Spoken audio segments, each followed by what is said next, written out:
You know what concerns me? If you My are sensitivity. daughter-in-law. In that case, That's where I it's will really. call the meeting, Yeah. the work session to order. And will the clerk please call the roll? Yeah, yeah. Councilmember Allen. Present? Councilmember Hagenow. Councilmember Kerr. Here. Councilmember Martin. Here. Councilmember Parmet. What up? Councilmember Sullivan. Here. Mayor Riley. Present. There are 7 members present. Thank you. We're going to be doing things a little differently today. We're actually going to have 2 separate public comment sessions. I expected folks here for the town hall discussion, short-term rentals and Lebanon Pass. And I was prepared to move that to the front of the agenda, but I see one potential attendee for that right now. So we'll just follow through with the original agenda as presented.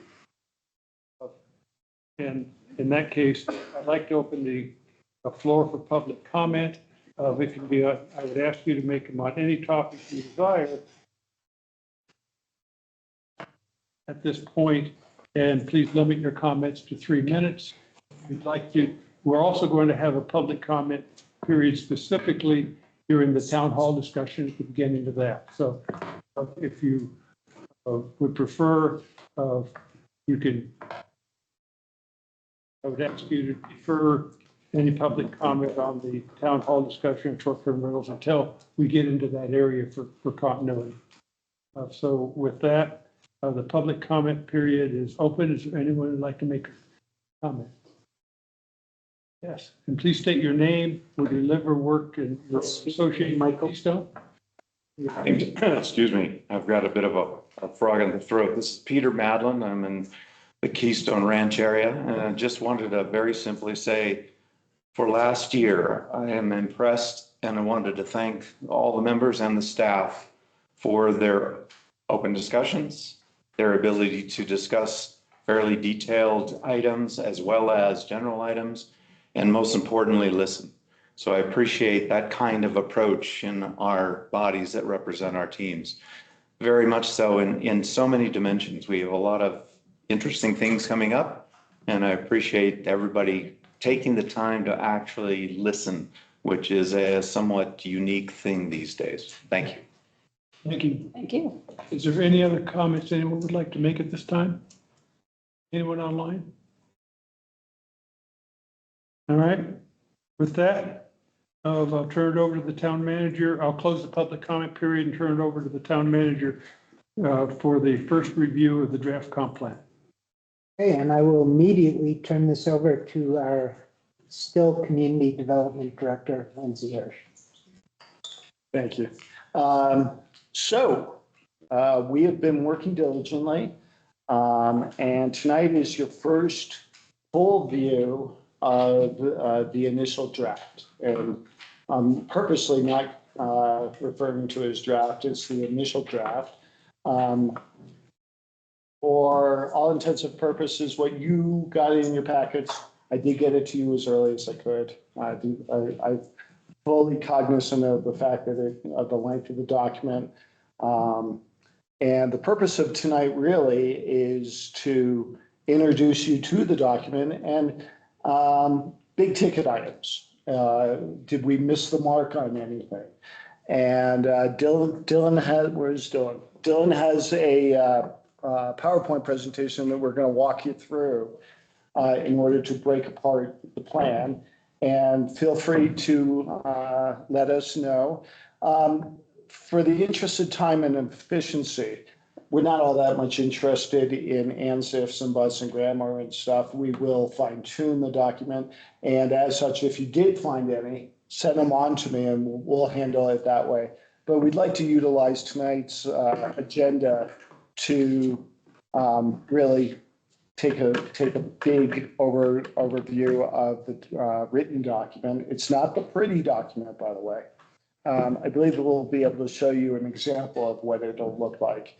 But we don't want to finalize it until we want to make sure that we're on the right path. We have been to planning and zoning, and what you saw incorporated their edits and their comments. Assuming we make it through tonight, the next step will be to put it out for public comment for approximately 3 weeks. We have an obligation to also do a referral to the county statutorily. And then hopefully, and I don't want to be presumptuous, we'll go back to planning and zoning with the changes and hopefully adoption, and then back to council for ratification.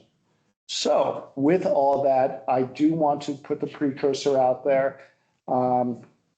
This document is your foundation. It is lengthy, quite frankly, because you didn't have anything before.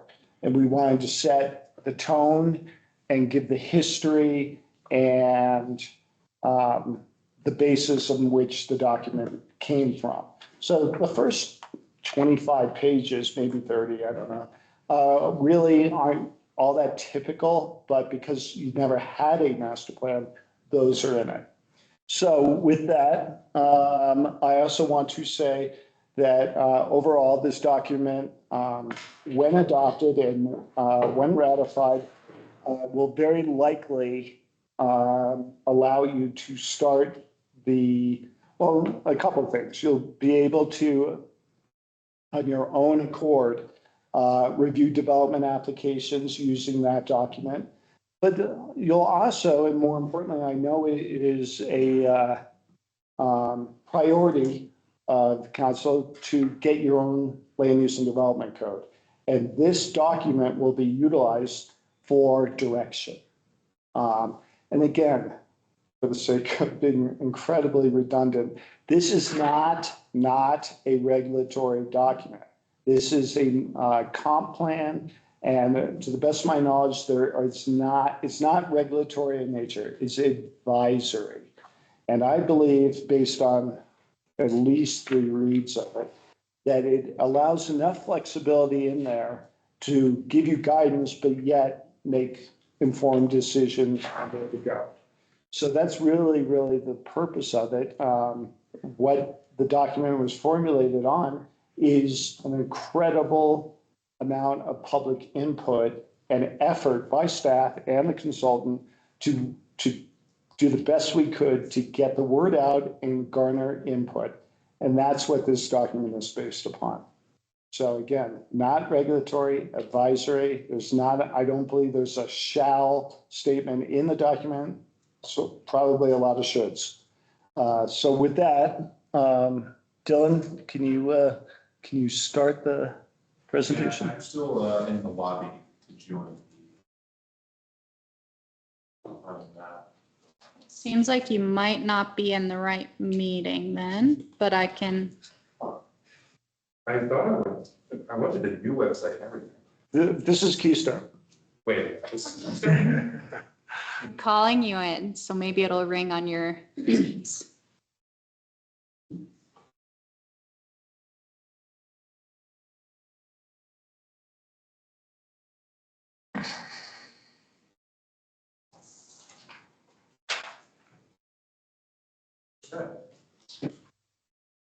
Thank you for the introduction there, Lindsay.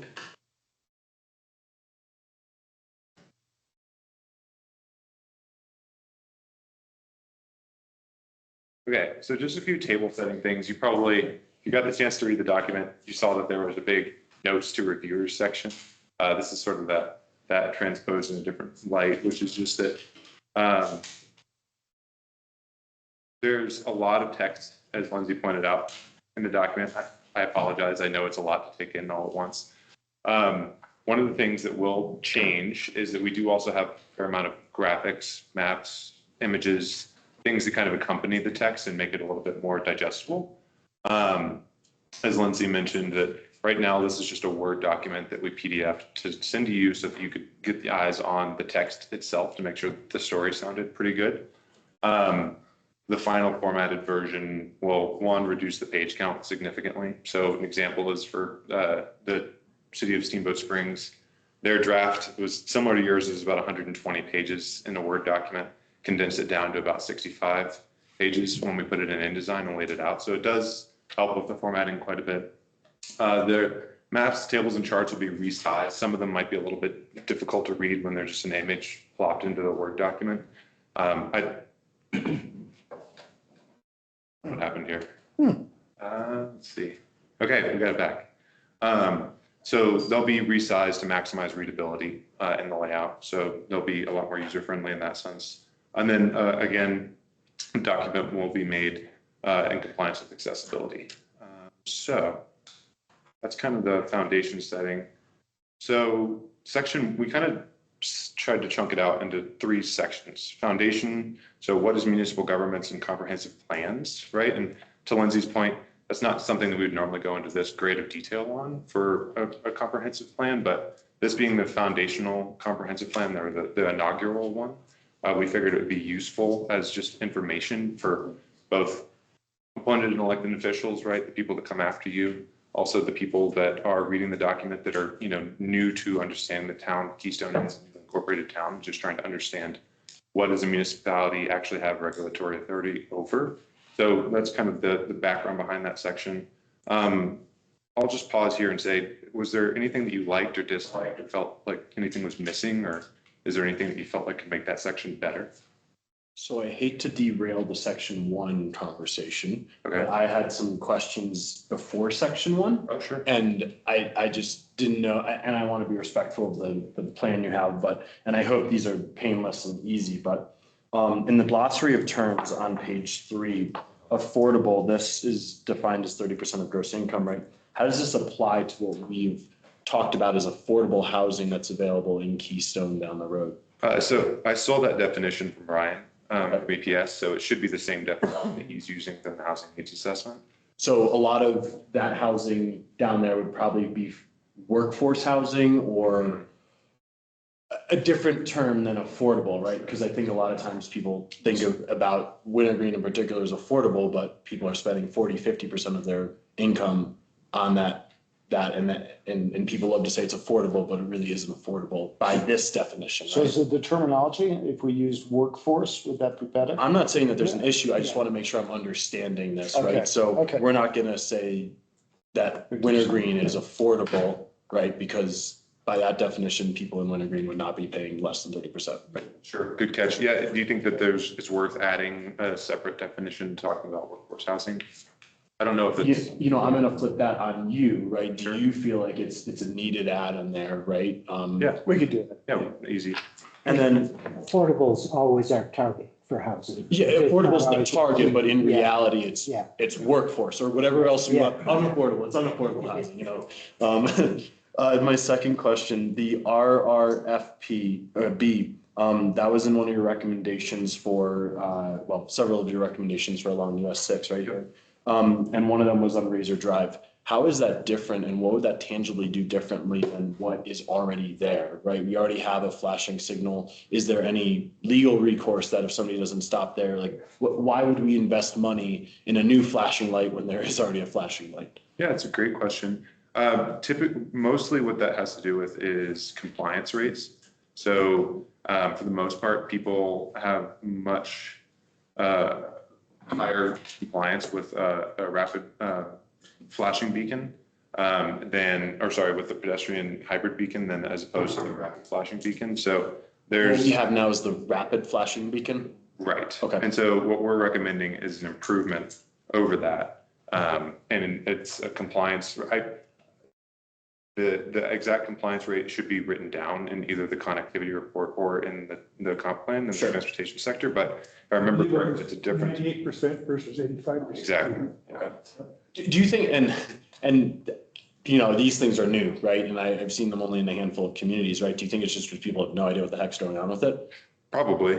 I mean, I'll admit that I was driving out of Keystone the other day and I was like, wow, I obviously knew that there's a crossing at Racer Drive, so I Sure. planned accordingly. But I was very empathetic to the fact that I could see how people would kind of dismiss it fairly easily because it's not like very visually obvious in the same way that, some of the more, robust actual crossing. People get numb to flashing orange lights. Yeah. Okay, cool. And then, Can I follow up on yeah, that sorry. one? I hate to be dense. Darn it. I understand the compliance distinction, but could you explain to us why? What, I don't know what it looks like. Yeah. I look at it in the picture, it doesn't mean Yeah, anything to me. zoom in here. Yeah, but it doesn't mean anything to me. If I'm driving along, the difference is it's above me as opposed to over the side. I don't know. Well, so it's actually, so this picture is, maybe if we could resize this image here, but so as you can see, there's an overhead and then there's on the pole itself. So there's two different versions of the lights. It's pedestrian activated. Okay. So when the pedestrians hit it, it almost operates more so similar to like a actual red light. stoplight, where it actually Yellow. sends like a signal that looks more like a stoplight. So that's part of the reason the compliance is so much higher, Okay. because people see the red light and associate it more with an actual stop that they're trained on for a much longer period of their driving. Okay. I'll buy that. Thank you. And that's kind of just, Carol, also my perspective, right? When I see one of these, the red light more gets my attention. Yeah. than the yellow. People see a flashing yellow, they They either speed don't up. know what it means, or if they don't, they just ignore it. Is CDOT going to allow that? They were pretty adamant about no red lights there. And is that, and that was one of my questions down the road, but I guess we could hit it now, is like, what do we think the reality of putting some of these in place is, right? Does CDOT view that more as a stoplight, or do they see that as a beacon similar to what's already there? They view it more as a beacon. Okay. Than a stoplight. They view it, it's all kind of nested within the larger umbrella of transportation ease of traffic control devices is the way that they would frame it. And so there's sort of a gradation of traffic control devices. What's currently there would be on the lower end, a full on, traffic stop with an actual light at an intersection. That would be like sort of the high end of the traffic control device. What we're proposing is basically the medium range. And part of the reason we did that is because some conversations we had, months ago with CDOT is that they're very understanding that, 6 is just kind of a disaster for pedestrians. Like, that it's not lost on them. But, from their perspective, they obviously have the mindset that they have to prioritize vehicle throughput, being a hazmat vehicle corridor and being a major, road for, servicing, lots of, vehicle traffic. So I think our conversations with CDOT warranted that this type of intervention would be a lot more palatable. But I mean, I think the conversation is pretty much at its infancy. So you all would have to, or staff would have to be the people to continue to have that conversation with CDOT to understand, what their priorities are. This suggestion will open that door for us, staff, to have those conversations with CDOT.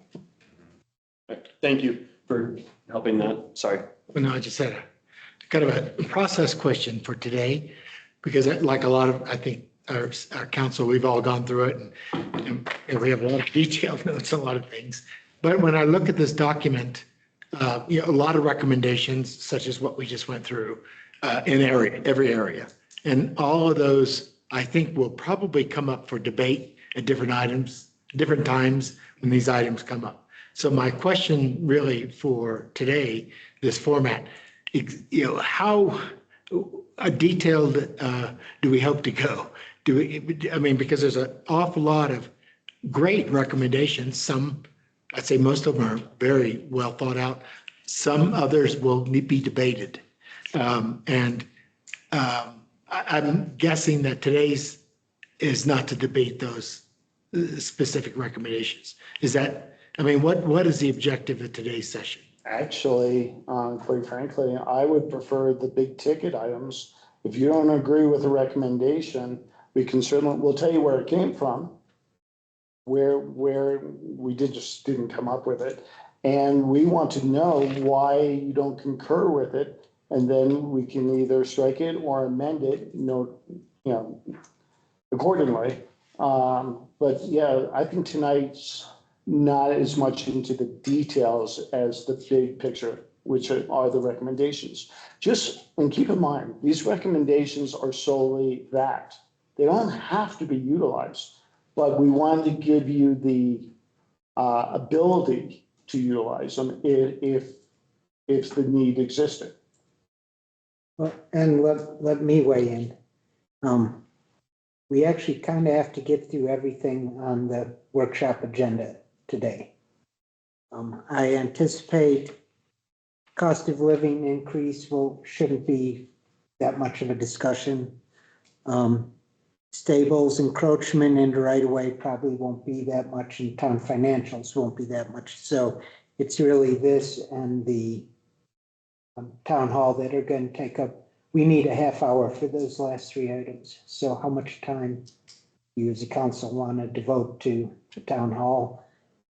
Seeing the numbers here and online, that's probably a half hour discussion now. I was anticipating. But it was also, we'll have to see in another 20 to 30 minutes. Yeah. Whether additional folks should come. Since this was on the second item on the agenda, I don't know. So what I will tell you, John, is, well, after tonight, again, I don't know which direction we're gonna go. I can absolutely promise you that your notes, we will, if I can just cipher them, will be considered and worked with the consultant. But am I also correct, as I think has been alluded to, that even if an item appears in the comp plan that isn't, and we ratify the comp plan, that doesn't mean that we have to do that recommendation? Exactly. Totally. Yeah, I mean, Exactly. you know, the life of the comp plan, generally the horizon that we had anticipated was about 5 years. And, you know, I'll say that if you all feel differently about that time horizon, that's understandable. My take on that is that I've started working with communities that have had these, you know, 10-year long comprehensive plans, and they're, you know, putting out RFPs for consultants like me to come work with them before that 10-year time horizon's even up. And I think the nature of the world that we're living in now is that things are changing so quickly that it's hard to try and forecast and levels of intervention that you want to make at a 10-year scale. So that's why we chose that. So, you know, I think the other thing to be thinking about is, you know, I personally am of the view that the plan is much stronger when it feels like it's coming from, you know, the town's voice. So I want to incorporate all of your feedback. And if there's major things that you disagree with and you want us to see removed from the plan, it's your plan. We'll take it out. All right. Let's go to Carol and then John. So again, a procedural question. So I've already shared with Lindsay a couple of my requests for more development. You have, without getting the details, there's a conventional wisdom about a path forward that we've been talking about for a couple of years, and you're actually proposing something else. I would like to see that more developed. Is it appropriate for us to just hope that it'll show up in the next iteration of the plan? Or will there be another discussion point? Can I talk to you in comment and one-on-one? What do you propose, Lindsay, will be out? Carol, I think tonight would be certainly a good time. Again, if we miss something, if you don't agree, we need to know. For instance, thank you very much, by the way, for giving me your comments. We've already started in a talk. I was doing it earlier, I was reading here. So we're very proactive with it. Tonight, I want to know. I'm pulling one out of one of your comments about micro transit. That's a big ticket item. Do we miss the mark? I mean, that's what we heard. Is certainly we want to give you that option to go, oh, that's a good idea, or not, whatever. But I think tonight, is there anything in any of the chapters that is just like, where in the world did this come from? And we don't agree with it. That's what I'm looking for. Okay, well, I've got one. We'll probably have some others, and it's not like I disagree. I don't get it yet. Okay. It needs more explanation, so you can decide how you want to proceed here. My one comment on back to what Dan was asking, on like what kind of our goals are is like, I think that this is such a critical document for our town. Like this is the first time we're doing this. This is setting a foundation for a lot of what we see as the future. Like I really would hate to put a time limit or, you know, we're only going to talk about it tonight and then we're going to bring it back for public comment. Like I think that for so long we've been told that we're going to have time to review it and give input into it. Like I really would hate, and I understand you want to try to learn a third language over here, John's handwriting.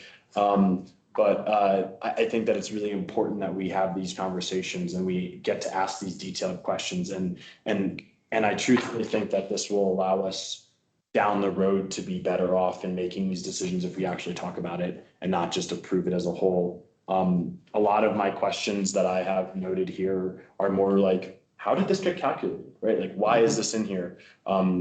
One about K and C and like why they're noted in this section, right? And I think that that it's not necessarily like an oh gotcha. And I think that to Lindsay's point, like there's two things I have here that I have stars next to that are like important, right? But everything in here is important, and I think that we should. I think that the section 1, 2, 3 is perfect to go by. I mean, I just happen to have questions in the first 15 pages instead of section 1. But, and I'm sorry that the last question about the definition went off in a tangent, but I No, it's truthfully, valuable. Yeah, I think I have an Yeah. idea. Again, tonight, big picture. Well, you hate anything, you like anything, but I think the next phase of this is to put it out for public comment.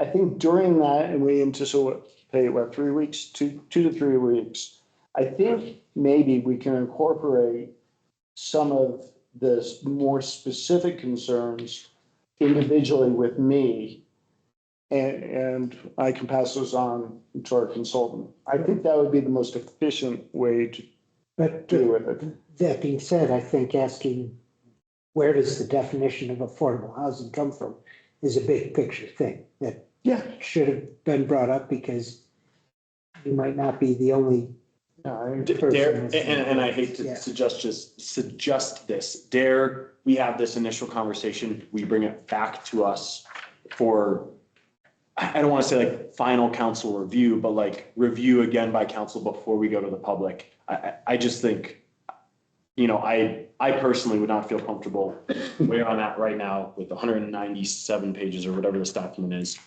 I would echo that. We haven't even had it in our hands for a week. And while that's longer than most of the times we get our packets for, I think that it's such an important document that we should be able to have this initial conversation, review it even further, and then have that final. We can certainly do that. I'm not trying to retire, so I'm not in a hurry.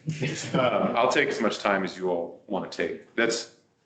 I understand it's important, and I'm more than happy to do that. I'm also more than happy to come back to you all and host a series of, we can have like office hours, or, you know, maybe Lindsay and I are available for a 4-hour window, and we can just talk with you all, or anything, you know, whatever format you all want to take, whether it's also coming back to you in a formal setting like this, or if it's, you know, sending over your individual notes to Lindsay and myself. How would that work? Any of that is fine. I'm open to From an open to the public thing, because that's the one thing I don't want to do is like have all these conversations in the back via email and somebody has to do a Quora request to see what we're talking about, right? Like, can we just notice the meetings and do like information sessions or something like that? As long as we don't have 3 council members in a meeting, it's not a meeting.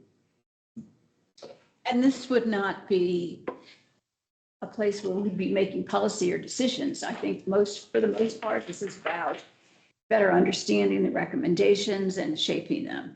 Why don't we move through your 4-part discussion and with the time we have, identify if there are some big picture items under each of these 4 big sections. And then when we're done with that, we can give our recommendation to Lindsay, whether we want some office hours or another work. Or we can move back right around and start getting into more and more detail, like into the time we have. And then schedule another within the meeting. year. I think everything, you know, unless you're asking wordsmithing, but, you know, if you have questions, if there are things you don't understand, if there are things that you think people won't understand, bring them up. I'll start. Yeah. Section 3, I think. So there's a lot of discussion about connectivity, and I appreciated it very much. And But wait a minute, before we move on to section 3, is everybody? we're going by section. Yeah, but we were in section 1, we got moved back to the beginning. Why don't you walk through the order that you were in? Yeah, so we kind of breezed through section. I'm sorry, before we get going on, one big picture question. We talked a lot, these are recommendations, right? So it's not law, it's not ordinance. But are there specific things, I think like in the housing, and been mentioned, we have to do that study before we can get certain grants and those kind of things. We just had pictures of Highway 6 up here.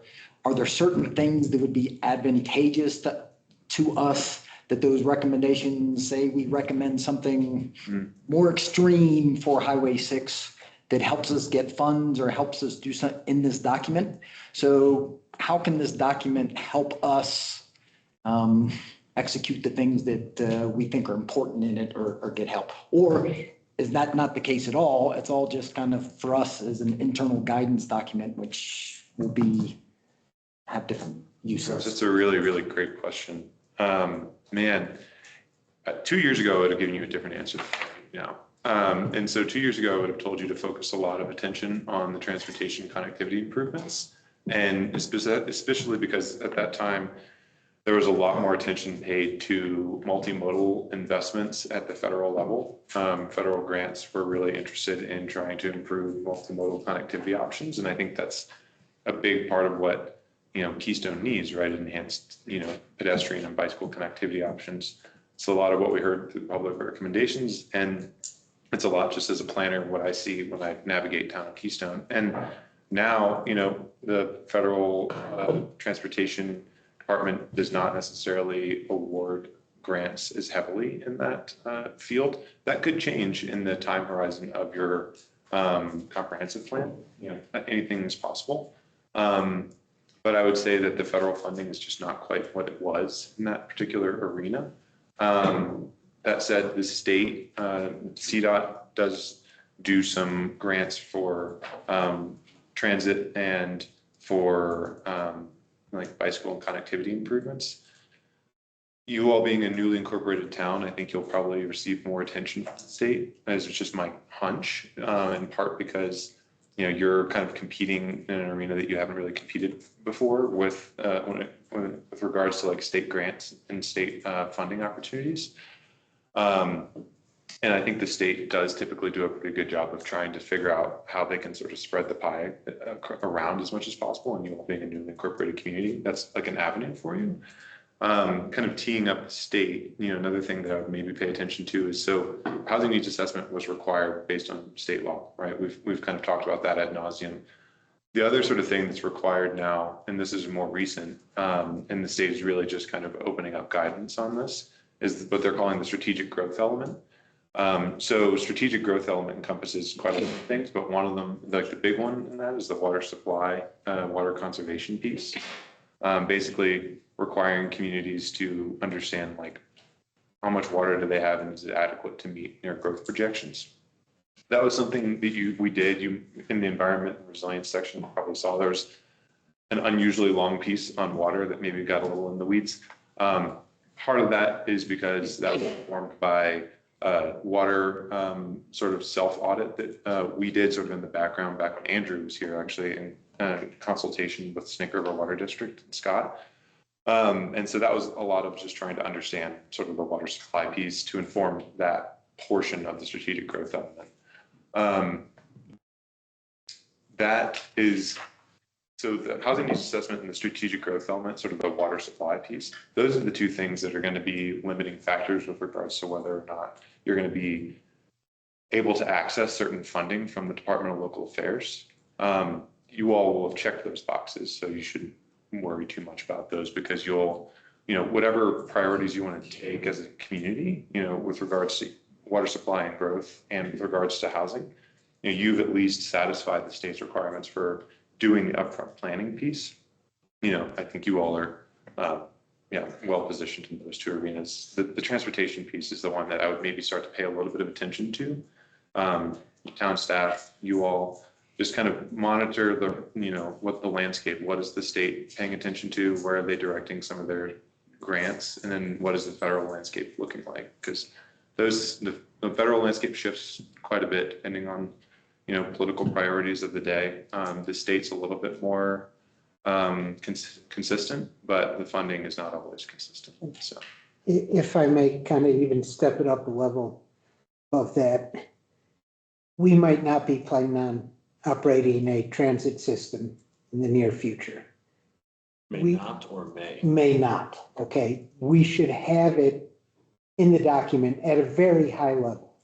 We don't want to leave things out that we might be interested in. They should at least be mentioned because there might not be requirements, but often things like comprehensive plans are used to show community interest in pursuing this type of grant. Often when I apply for grants, I'll say, and it's called out in the comprehensive plan, called out in the strategic plan. Specifically. Yeah, That's a really, really It excellent really point. helps. Yeah.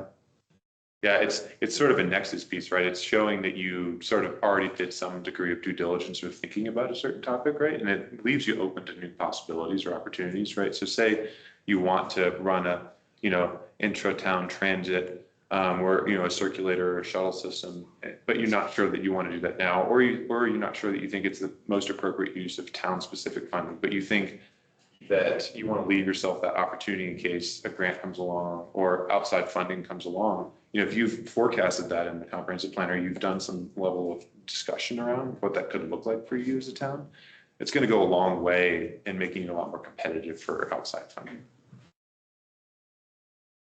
And that's how a lot of communities honestly do use their comprehensive plans, just to be transparent, is they use it as an opportunity to solicit outside funding sources or create new partnerships based on. So with that, as we look at the detail of some of this, I want to make sure we don't tie our hands in certain areas, or we don't, paint a picture where everything's fine, that if we go to get a grant or something that we're not able to because we've said, hey, everything looks good, or, so anyway, so I brought that out kind of the Plan general is sense. structured in order to keep as many doors for funding open as possible.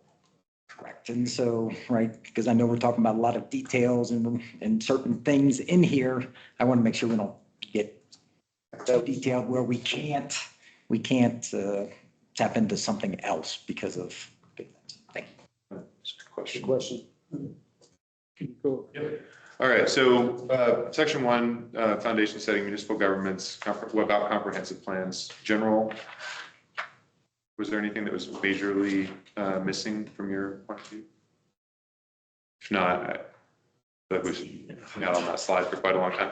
So the second part Real was, quick, I'm sorry. oh, please, Jim. Again, it's before section 1, so I'm sorry, but I guess the that phased counts. approach to implementing this plan on page 12 or 21 of the full packet, depending which number you want to use. One thing that was one of my bigger points was that, and I know this is a 5-year plan, but the fact that the plan only identifies 2 areas of effort to unlock progress across these roles, and it's US Highway 6 and land development update.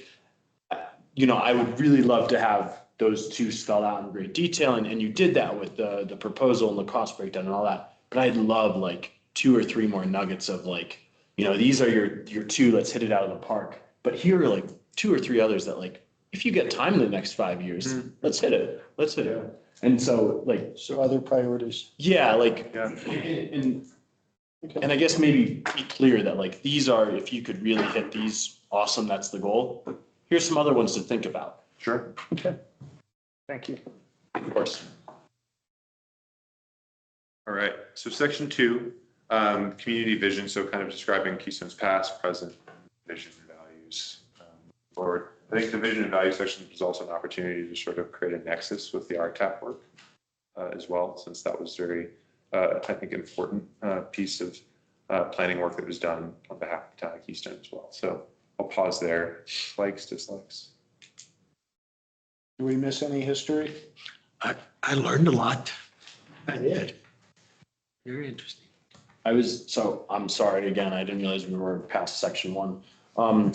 Page 18 or 27, depending which one you're looking at, data informed a foundational understanding of broad community needs. I think that one of the really important things that we, to be quite honest with you, were really strong with you about was the imperfect data collection.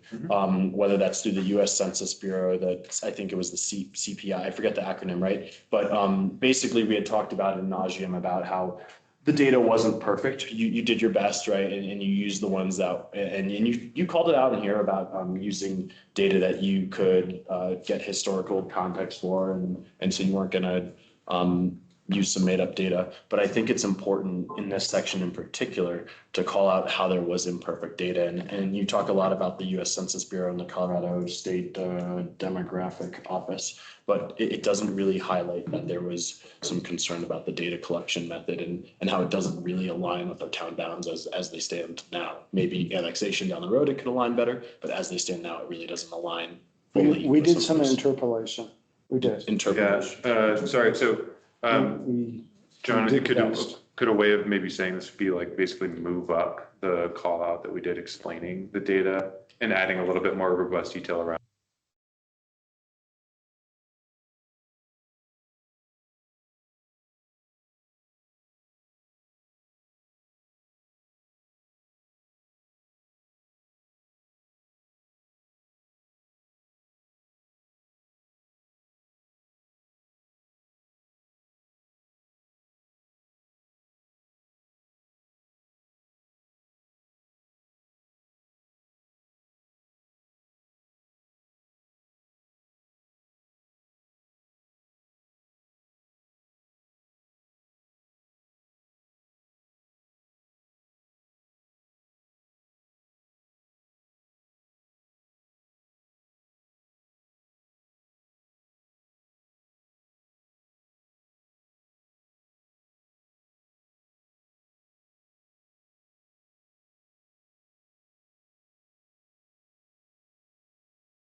So when Once you can probably explain stuff, but generally speaking, when the land use determinations, the name that's captured in the data. Is an example of this maybe that and I just STRs is on my mind right now. So I live in a residential zoned area and the land use is residential, right? And so I operate an STR, right, in my would not count as 20%.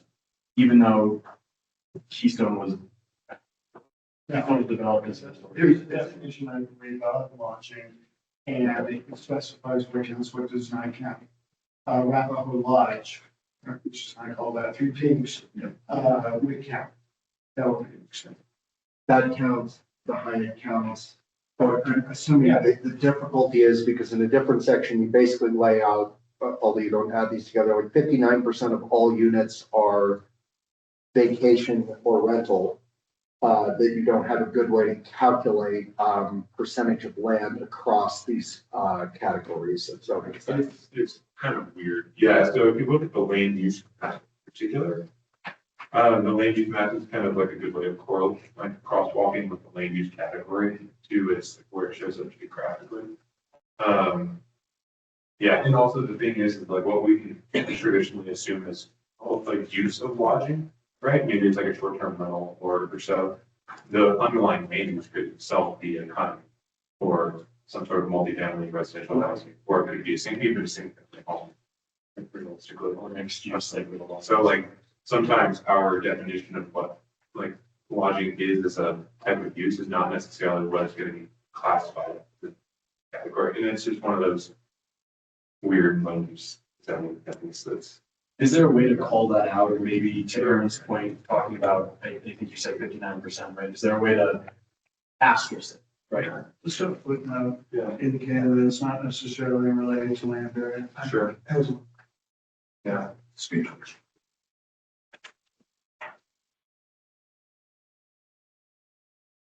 It's always, these kind of things show up so much more skewed in smaller communities. did Kindred fit under that, or part of Kindred, or was that which use? Let's see. Out of curiosity.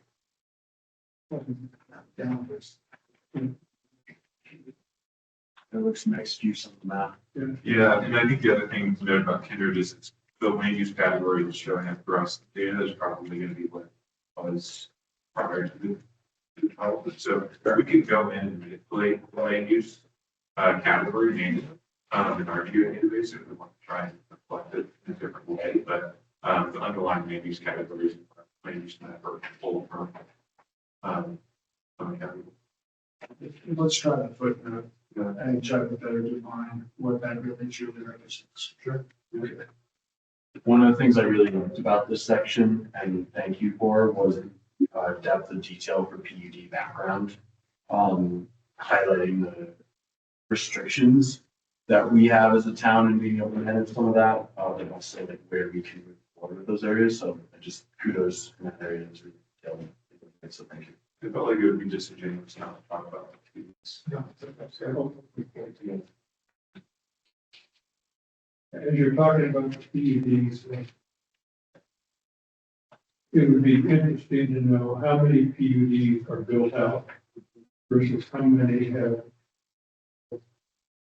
development can still occur. Yeah.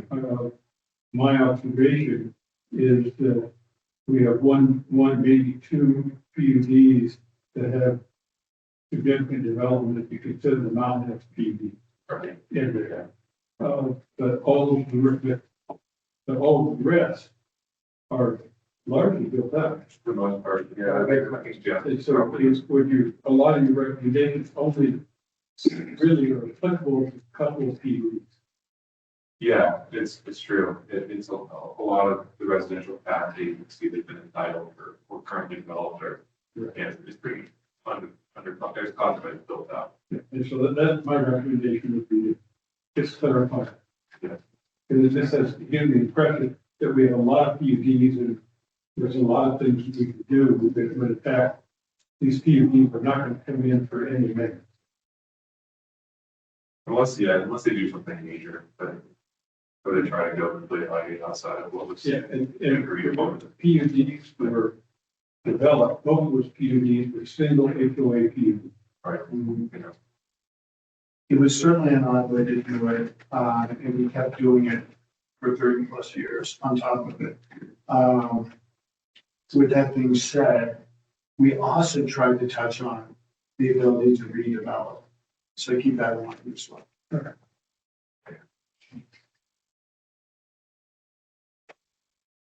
Third, In the connectivity section, you've got a lot of great information.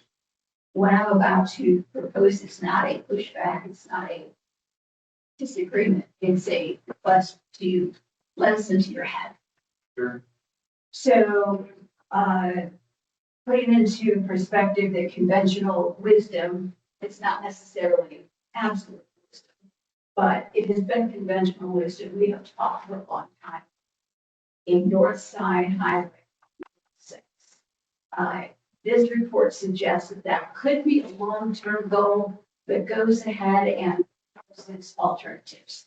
That a better approach would be to fill the gaps along the community path and the right path, and to improve 3 crossing points along there to enable people to go from the north side to the south side and connect into those 2 pathways. Can you explain how you got to that and flesh that? yeah, What about action more about it? yeah.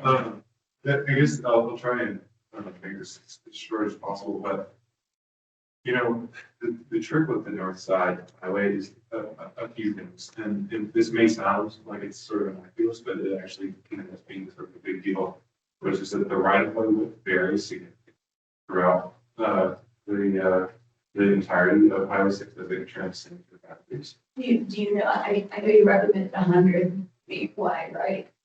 Do you know what the variance is over the length? I don't, but we actually do have that information. We have a landscape architect that works as eager to do that evaluation. Okay, I know we did job. Oh, yeah, that's no problem. And, you know, also the other thing is sort of the adjacencies of, there's slope and grading issues. There's also some of the other things where it's going to be like a navigation of different property interests and property values, different ownership interests, as well as the right of way width. So I think that it would be a ginormous can of worms to try and do a contiguous sidewalk along the north side of Highway 6. Not saying it's impossible, but I would say that it would probably be a 5 to 10 year planning effort, including design documentation. Less of a can of worms than the south side. No, but you're not proposing. What I'm saying is you have existing resources that are really, that could be very functional in the sense that known and, you know, can get people for the most part across a wide area. One of the big issues is that people on the west side, so you can get to those areas very intuitively or safely. And for the most part, stitching together the connection opportunities to allow people to better access the existing amenities could be, I think, a short-term win in the sense that I think improving crossings at various points along Highway 6 and improving wayfinding, so trail signage or, you know, beautiful signage that can communicate to people walking, biking, where to access the right path or the community path. And giving them better opportunities to cross their may not necessarily be like the end all be all transportation solution for the town of Keystone. It may not be the last thing you do, but I do think that in the short run, it's a lot easier to pull on. I think that there's going to be if you can't get federal or state grants to support some of those transportation improvements, I think it's much more feasible to raise your existing town revenue over a certain period of time. I think building sidewalks, you all probably seen just from like the vision of the sidewalk that went in. You know, building sidewalks themselves can be very, very expensive, and then but then the price goes up significantly when you're building interstate right of way where there's any sort of grading issue or any sort of like right of way condition. And one thing that CDOT tends to be pretty, you know, pushed back on is that they'll always tell you that, you know, the right of way in the town's purview, CDOT manages curb to curb. But, you know, if you're if you end up having to say like, okay, well, we're gonna have to extend into this private property on 34, we're gonna have to extend the right of way in this certain area. That's when CDOT usually starts to push back. So not saying it's impossible, I'm just saying that it would be a much larger investment of the town's resources, time and funding. And I think it would be a better short run to connect people to the opportunities that they already have. That's the technical response. The other anecdotal response is something that stuck with me during, it was the July community engagement thing. I was talking with somebody about, like walking along Highway 6 and what their experience is like. It's like, yeah, but why do they want to walk along Highway 6 in the first place? And that point kind of stuck with me, and I thought, interesting. I wonder, like if you made this sort of multi-year, multi-million-dollar investment in putting together sidewalks on the front side of 6, what kind of reception would you have to it? And then what do you think that there's maybe opportunities in the short run to do smaller events that connect people to existing resources, improve upon those existing resources, stand away from funding opportunities, and basically set people up to better use the resources you already have as these interim wins to build traction for, walking and biking in Keystone as a more viable alternative. Dylan, real quick, if I could just answer that one point, right? Yeah. You gotta think about the users, right? There's the recreation users that want a nice path through the beautiful wetlands, and then there's the employees that want the quickest way from their lodging or their housing to where they work, right? So US 6 is that quickest way in their mind. Right, maybe there's a point A and point B, but the type of. If I may, and this is exactly how the comprehensive plan will be used to inform discussion. Because what they're putting forth here is, this is the most efficient connectivity plan for what we anticipate are pedestrians. It doesn't in any way involve other parts of the discussion that will happen when we talk about Highway 6, including how does it serve to influence traffic patterns? How does it's just a piece that will inform along with other pieces when we make these decisions. I see that, but I think that when it's trying to inform that, the priorities have to be strict, because you're like, oh, well, this is more efficient to come up with this outcome where you have this really convoluted path that is highly inefficient, that people, you hope they're going to use it, but they have to go way out of their way, but we make it a little safer for them to cross the highway twice, if they're going from north side to north side.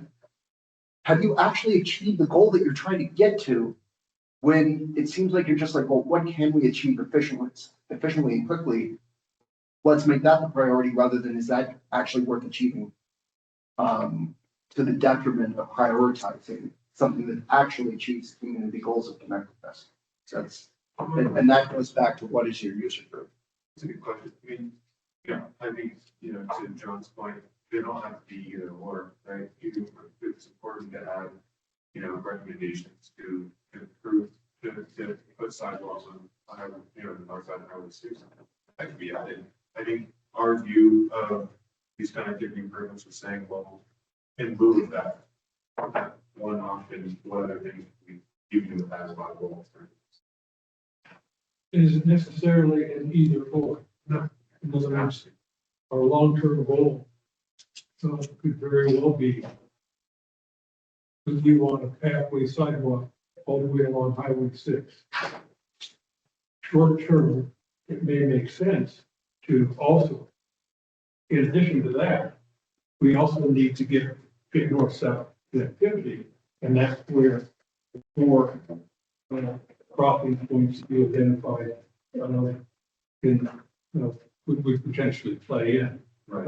And there's another benefit of the 4 crossing points that you mentioned, and that's traffic.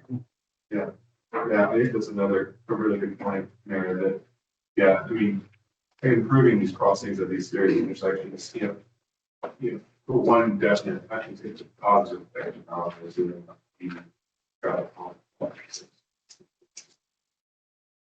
And it was.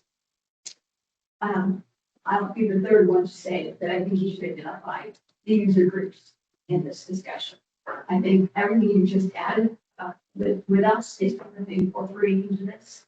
in the future, 2 years from now, we're trying to get our head around this being a big prize race, then it will be helpful to understand. So my last question related to this topic is, don't think I saw a timeline. You're suggesting that best case would be 8 to 10 years to put it on sidewalk. What is the timeline you think is feasible for creating all those connections and improving the way back there, finding and the pathways themselves, creating those north-south connections? Yeah. Down here. Yeah, that's okay. Yeah. Appreciate all that discussion. Sure. I want to see that. Yeah. Super fast, does anyone disagree that this might be, back to the two priorities called out, this might be a good third priority if you have time and money down the road? This would be something to look at. Does anyone disagree with it? Yes, but should be part of the individual thing. You called out safety, you said safety is the second priority. Is it realistic to see in 5 years? Question. Well, yeah, and here's the thing, I can give you, timeline estimates. Yeah. But I think it's worth the asterisk being a bit of their estimates, right? Because every community can work through things differently. Yeah. And I think I can give you a good feel on the fact that, say hypothetically, we don't get federal dollars. If you don't get federal dollars, we just did a $750,000 sidewalk that goes 1,200 linear feet. What you're talking about is much, much bigger than what we just got done. So proportionately, you need to consider that. And Yeah, I think the important thing to note is that a lot of communities that are still anticipating a lot more growth in their community have a really strong position to use these actions with private developers to get them to put in public infrastructure that would then ultimately be, maintained by the town. And that's a really common way a lot of communities pay for things like sidewalks, right? Which, as Lindsay just pointed out, are super expensive. Where I live in Denver, that's how Denver's basically funded over half of their sidewalks, right? It's through private development. And that's because in the community like where they anticipate a lot of development, and a lot of development where they can require those public investments. But in places like Keystone, especially in thinking about the type of development that fronts up to US things, I think it's going to be really hard to rely on private investments to fund some of those major improvements. I think the Brightwood was a really good example of like how that could kind of like a public-private partnerships could be, leveraged to help offset some of the costs of the major improvements like the new sidewalk. But I think that's part of the reason why I think it would be such a really difficult endeavor in a really long term is that for the most part, if I was betting person, I'd say that 90% of the funding you'd have to outlay for a sidewalk building that I would say would come from the town. Fair, let's put all that in there. Thank you. She said fair. Well, no, that's when, that's Many decisions, we're not going to raise, but we want to get into. but here's the, Recommendations. this is one part of what's going to inform decision on whether we put a stretch of sidewalk in on the north side of the building. It's just one. Slightly informed, hopeful. So thank you. But there's. What is the part? I'm really confused, I'm sorry. This is saying, okay, we come with a solid concrete proposal for a stretch of sidewalk in the future. It's going to cost the council X number of dollars. This is what we hope to achieve by building this stretch of sidewalk here, which is much more than just the connectivity issue or the safety issue. There are lots of issues that go into that. These are other options that might serve the same people or serve it in a different way or not give us, it's just an option. Yes. There might be, you might, might win Powerball and say, I want to build sidewalks all the way up. Money's not an issue. No one in your name. The job price. I'm sure they'd be very confident. Well, so these are some pretty meaty sections, so I'm happy to move forward, but I think you want to just give a little bit of space. Just before you move forward on housing. Do you have a specific recommendation on housing regarding deed buy downs? And the example you gave was $1 million house. How does $1 million house yield deed buy downs of a couple $100,000 meet the housing shortage needs that John was alluding to earlier of affordable housing, when 80% of our workforce, according to the study, is $56,000. Yeah, it's a good question. I feel like if I tried to answer that super holistically, I might get myself a little bit in trouble. So, Brian's probably the right person to direct that question to. The numbers don't work. But what I will see. In that scenario. Yeah. I was gonna ask, is that because one of the top community priorities is maintaining affordability for different household types? Yeah, I think that's where Brian is coming from. The sense is that, I think if you were here, what you might say is, housing is a challenging thing to attain across a wide variety of stratas. And we're used to thinking about housing attainability at sort of lower AMI brackets, in part because that's kind of where we focus our attention for affordable housing. But, quite frankly, my household couldn't choose to relocate to the town full time because we couldn't afford heating and pricing. So therefore, we would not be able to compete in the restricted lottery because we would be above that threshold, but we would be below the threshold for being able to afford market rate housing. And so I think where Brian's head was kind of at with regards to that particular recommendation is trying to think about that group of people that exists that's trying to normally try to compete on the open market, but may not necessarily be able to because of the market factors at play. However, in your report, there was you didn't address that lower income demographic, and that's where that's the primary problem. So that recommendation Brian gave was really spend all your money on these deep restrictions for the higher. And it's not really high income, really the low end of single family. Yeah, we'll make sure to translate that back to Brian. I'm just concerned about how we address the need of our workforce. Well, and as you look at the table on page 67 or 50, right? We've brought this up before, and again, it's nothing you personally are doing, but it's look at the amount of stock of Vail Resort housing, right? It's massive compared to the amount of deep restricted housing. And again, back to the affordability point, right? We have 120 of the units, which is dare I say, majority share of the non-Vail resorts that are 100% AMI. That price is out. I forget the exact numbers. 80% of our population was under the poverty line, something like that. So again,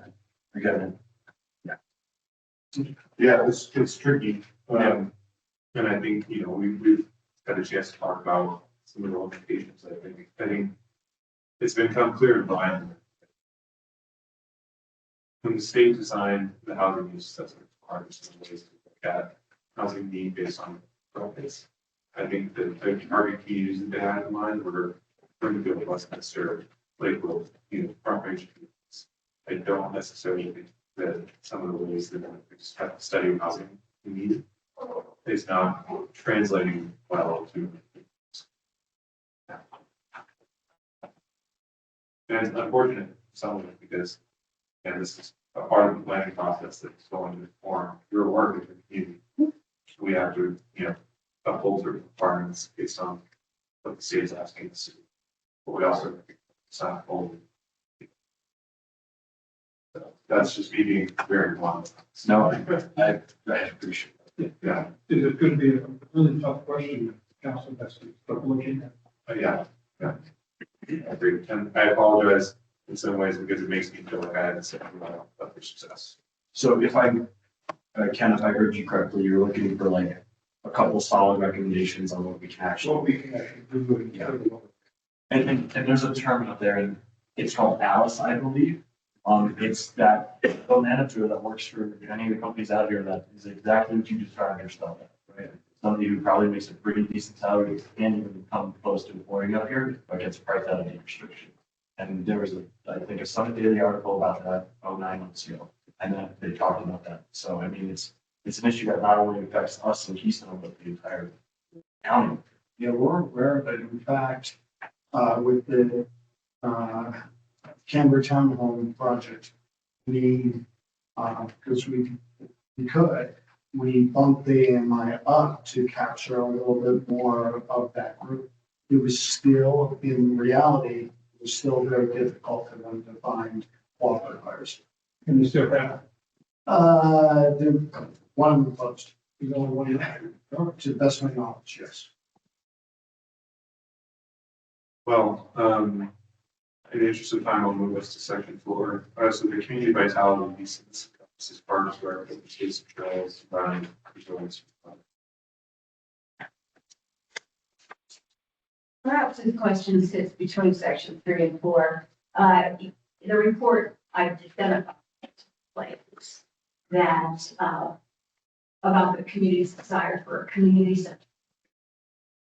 I see a lot of attention in the academic development about the 3 Valley Resort villages. I see long-term ideas about maybe around that, but I'm not sure I saw anything that scratched that particular goal. Centering the community someplace other than Keystone Resort. Yeah, it's a really good point. Oh, thank you. Yeah, it's probably one of the things that I actually find the hardest to solve. Well, you were at school, Yeah. so, but you thought about it. I have, I have kind of crazy ideas, but I don't necessarily know what they're worth putting pen to paper on. I think one of them could be thinking about the use of the Eastern Conference region. I think one of them could be thinking about, what public-private partnerships could look like in terms of revitalizing Lakeside Village and how we might be able to start putting a larger emphasis on a presence there. I think thinking about the use of this land is an opportunity for the future. And I think, stitching together the crossings or highway 6 makes, the focusing some attention every year makes sense. I think it's really easy to think about the South Side of Highway 6 as kind of a major focus of where people congregate already, because that's just where people are going for skiers or most of the commercial activity. So that's where I think it's easy to get stuck on. That area is kind of like the place to kind of focus the sort of town center. I mean, I think if you wanted to rethink the conference center parking space, right, and look at the future redevelopment opportunities like for that, right, not going to serve both parking and mixed use. These are ideas that are not necessarily entirely within purview of the town's control either, right? These are things that would require extensive amounts of partnerships and conversations with private entities and probably, good water. But I think it's not easy when there's not a lot of necessarily public land available, right, to reprioritize the town center. I think it does mean that there's going to have to be some public-private partnerships, give and take. There, I think there's also potential opportunity with townhouse if huge annexation occurs there in terms of being able to, you know, one of the challenges with Mountain West Way is that they have existing entitlements from their PUD. But if incorporated prior to development, the town would have a greater outside influence over being able to influence some of the things that do occur. That's an opportunity.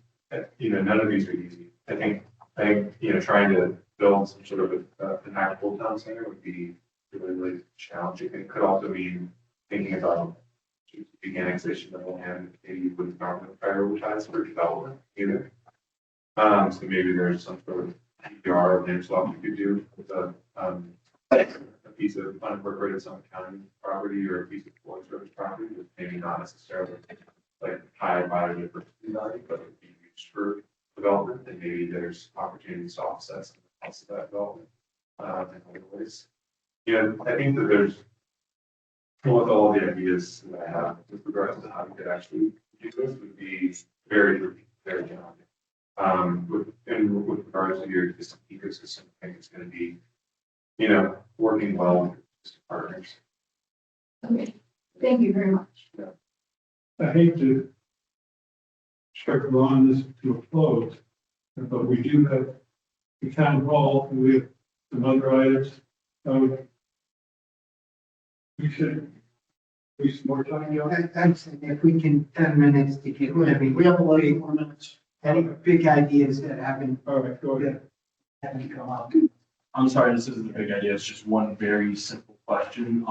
Early on in the background, I talked about how it makes a bunch of vacant spaces. Every time I walk there, it looks like a lot of those vacant spaces have been turned into apartments or condos. Did your evaluation of that potential future usability of that space include the spaces that have been converted? Or does it assume that all of those can still be storefronts and fronts of business? That would be probably a question of redirect a little bit. I'll do it. Yeah. We took existing conditions, so the commercial spaces, they got converted, and we actually found the file that changed the PP to allow that. We took that as existing conditions that they would not be converted back. Okay, thank you.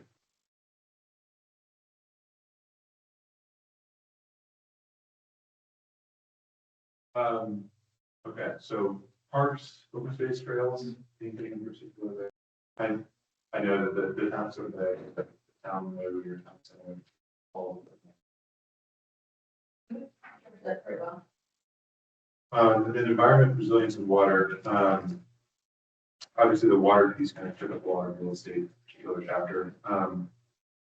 I can get the background on why there. In terms of the environment and resilience, you know, I think we try to understand one of the bigger concerns that we're trying to put a little bit in the paper on was wildfire risk. But other than that, you know, some of the other things we heard was water quality in the state river, which I'm sure many of you heard about a lot over the course of your time. So, but was there anything that maybe surprised you or felt like it was omitted from the section you showed?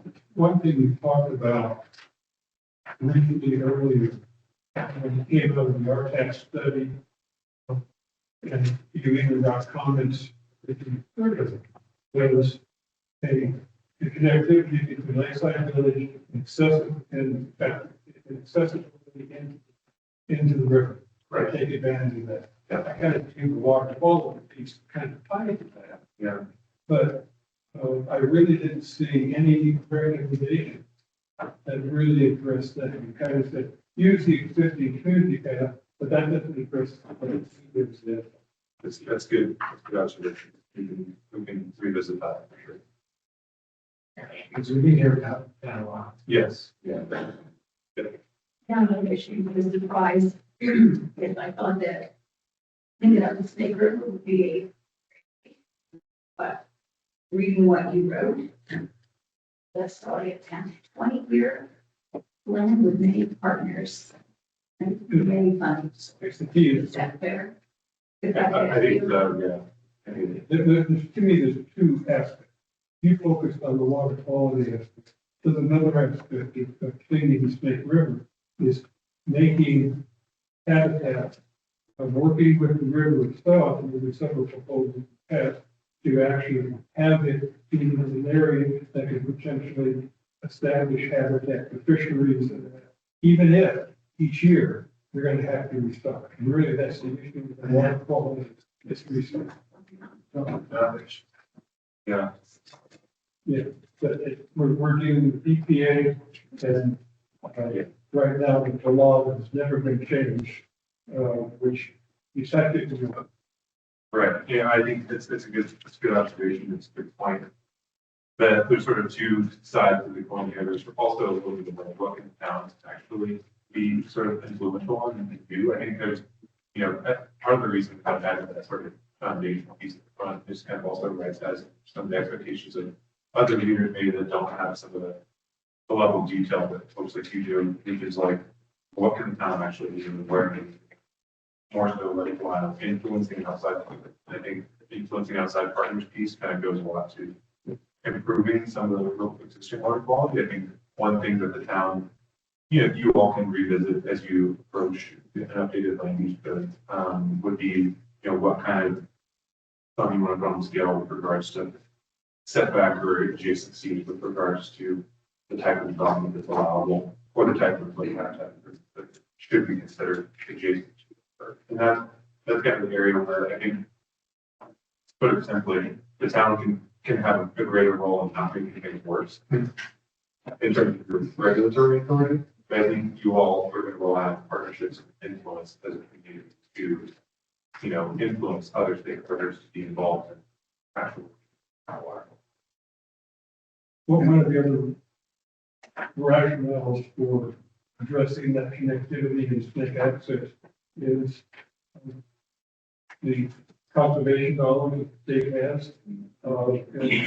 We being a new town, we probably have a very good chance of having to get dollars to do that from a grant standpoint. And also, as we're looking to the future, parks is an area that the corporation really didn't say, hey, we're going to do a lot. Yeah. But it is something that I think you could lay out a pretty good case for a tax increase. Pay for a big piece of it. That's a really good point. Another thing I'll just say to that too is that we've actually done a project down at Ghost Springs in enhancing river access points. And there's a lot of GoCo funding out there for those types of projects. Yeah, they're teaming yourself up. How much that would be.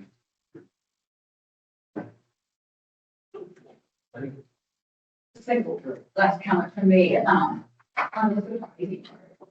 I've seen this in play before, but several times you pointed out, you highlighted the fact that people are already, I can't remember the phrase you used, where people create apps. This is what works. What is that? Barrel and stuff. That's not good in here, but, that just makes sense, and it's good to be aware of that. Yeah, desirable lines. Desirable. Yes. Yeah, I worked with a landscape architect who used to say that people like to vote with their feet. Yeah. Yeah. Well, the last slide I had was just kind of walking through what Lindsay and I had used as next steps, but I think this is probably a little bit more open for discussion. So what we had viewed was incorporating feedback that we heard from you all, not only today, but what you sent us as well. Then release the plan for public comment. I recommend, and again, you all can push back on me on this, but my recommendation would be that when the plan goes out to public comment, for it to be available 3 weeks. And 3 weeks tends to be a really nice sweet spot of, it's long enough that people will actually get to it, but it's short enough that people feel like compelled to actually respond. Yeah, I've done longer than 3 weeks before. Well, yeah, usually what happens is that all the roll in 3 days before it closes. And then bring the revised, so basically go back to the planning and zoning commission, what we heard with the public, plan for incorporating public comments. Incorporate public comments. We need, the housing needs assessment as a technicality needs to be accepted by you all, town council. That's sort of a key. So once the process of that is the housing use assessment gets accepted by you all, and then it goes to DOLA for their review. And DOLA has almost never just been like, great. They always have some degree of comments or questions. So we have time in our budget for Brian to be able to help with whatever DOLA comes back with, but that's kind of the process there. And then from there, it'd be just adoption after it's adopted. Various reasons.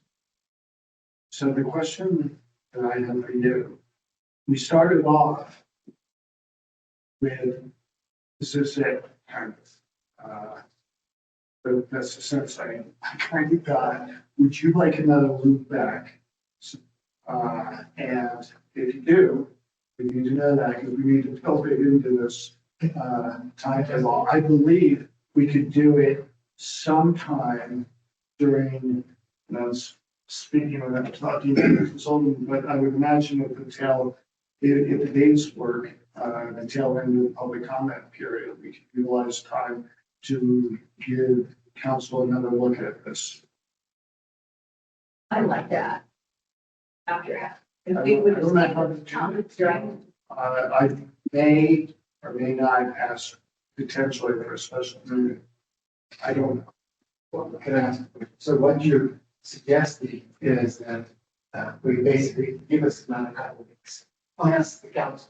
Yeah, I realize what we need to. Yeah, there you go. And I'll have your comments there. What's it? Out of that, we don't doing these two things in parallel. Our conference as well as one. Is that bad? No, and if there's a definite conflict, which we do not anticipate, then yeah, that could get a little tricky. I don't think that's gonna happen. I do believe that we could incorporate both at the same time. So I think this is doable. Again, I don't want the perception from you, planning commission, and the public, especially the public, that we're trying to jam this thing through. We are not. I just heard it at the beginning of this meeting that you probably wanted additional time to digest it. I'm okay with that. I just think it's not in this timetable, and I need to know, we need to know how to accommodate that if you want another crack. And I mean, the question I'm asking, really, John, for Connery, do you want, is it bad to put out a product that we really haven't done our due diligence first? I'm talking about the council. Or are we put, is that a risk, or is it okay to do this parallel? I guess that's the question. So it's a great question. I believe that if we have missed the mark, I believe all of you have read it to varying levels, right? I believe if we missed the mark on something big, we would have heard about it. If that's not the case, then I would agree with you. But I think we're safe enough that we have garnered enough input to put it out for public comment. I don't believe that we've missed anything major. And I think if we had, we likely would have had an inclination tonight. I'll just say from my experience, I've seen a lot of different permutations happen where I've worked with teams before where the council wanted the plan to go to the public before it came to them. I've worked in communities before where the council wanted to have us incorporate their feedback and then bring it to the public. And I've worked in communities before where the council wanted to have their notes as a separate document. And then the draft plan that they review go to the public along with the comments. I've seen a lot of different versions. So to your question, Dan, I don't necessarily think there's a right or wrong. I think that there's just whatever way you all feel most comfortable with, and knowing your community, what you think that they would want. Right back. So I'm torn on this, right? I think that if we put a product out there that's not fully baked by us, right, we could potentially get raked over the coals on this. Our community is very detail oriented, very involved and engaged. And I'm concerned about it because if I put out a product that I'm not fully, I guess, in support of or have fully signed off on, or anything like that, I'm concerned about the possible ramifications. With that being said, I also am in support of extending that 3-week period. So starts public comment tomorrow, while we also get a couple of extra weeks to review any iterations and get feedback, and then have a full dedicated 3 weeks that gives them extra time to read it and be involved. So it's, I don't know, I guess I'm torn on it. I don't think that there's I would love your opinion. I guess I would look to the recommendations from staff. Because I'm torn as well. I could, if I were to do this from a staffing standpoint, I would say, hey, council, we got a week or 2 weeks, give them the comments, put the comments together, get them in, and based on those comments, that goes out to public comment as we go forward. If I could get some degree of a commitment, but some degree of a good feeling that all 7 council members could get comments to me within 1 week, I think we can run that concurrently with the public comment period. I support that because I'd like to digest it a second time, a third time. And I think a week would be sufficient time from my standpoint to be able to just email you with my comments, questions, concerns. I think it would help identify if we've overlooked. Do you have a money that can go in with public comment period? I don't. No, I think maybe this is also helpful. I think if you all take a week to give us your comments, I'll probably need a week on to incorporate all of those comments. And then so after that, so I would say we would be 2 weeks out. Okay. So one way or the other, you're going to see this up as a draft. Right. That's subject to feedback. Yes. One of the upsides of doing it current and strongly together is that we get comments before we baked our ideas. Or being very minded of rates that are in those. So, I don't know how this changes things, but just let's stay reminded.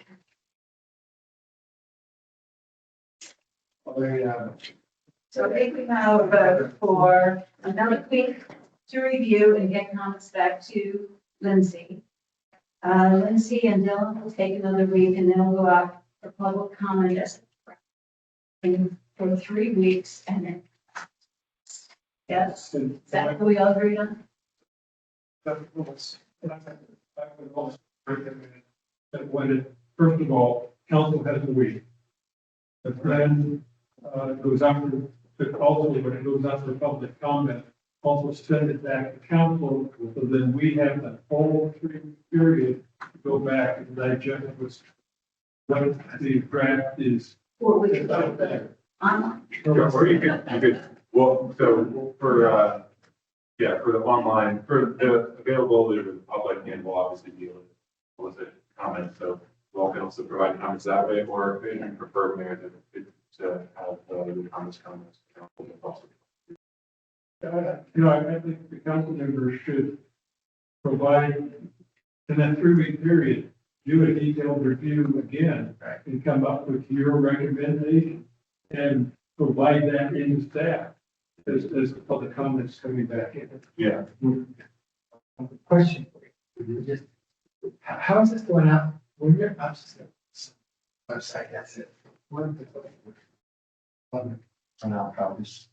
Yeah, so I think we touched on this the last time, but it's a good reminder that the easiest way to do this is going to be putting it on the Keystone website. One, because we have 60 people that are signing up for email recommendations at least, plus we have all that signed up for the online community survey. Can they be appointed from our website? Cookies are a fun venue, we stole their contact information, so now we can let them all know that the draft is available. So basically, everybody that's, provided comments to us or engaged with us in some way, shape, or form. We'll have a very You will easy method of being prompt able to let them know that it's available for, their review. The other sort of pieces that with the accessibility law requirements from the state, the document as is a Word document, it's fairly easy to make accessible. But the accessibility law, this could sound a little bit shady, and I'm not trying to make it sound to be shady. It's easier, that really only applies to, the town's managed website. So if it's on our website, it doesn't need to be in the full accessibility suite. So it's a little bit of a workaround to make it so that it's just, so because we have in the background, so I told Lindsay I'd show you this. So in the background, I see group's graphic designer is putting together so what the plan could actually look like in a nice formatted version. This unfortunately takes a lot of time to transpose the material over, more so than you would think. And setting up the design in accessibility is really challenging. So long story short, it's easier for us to post it.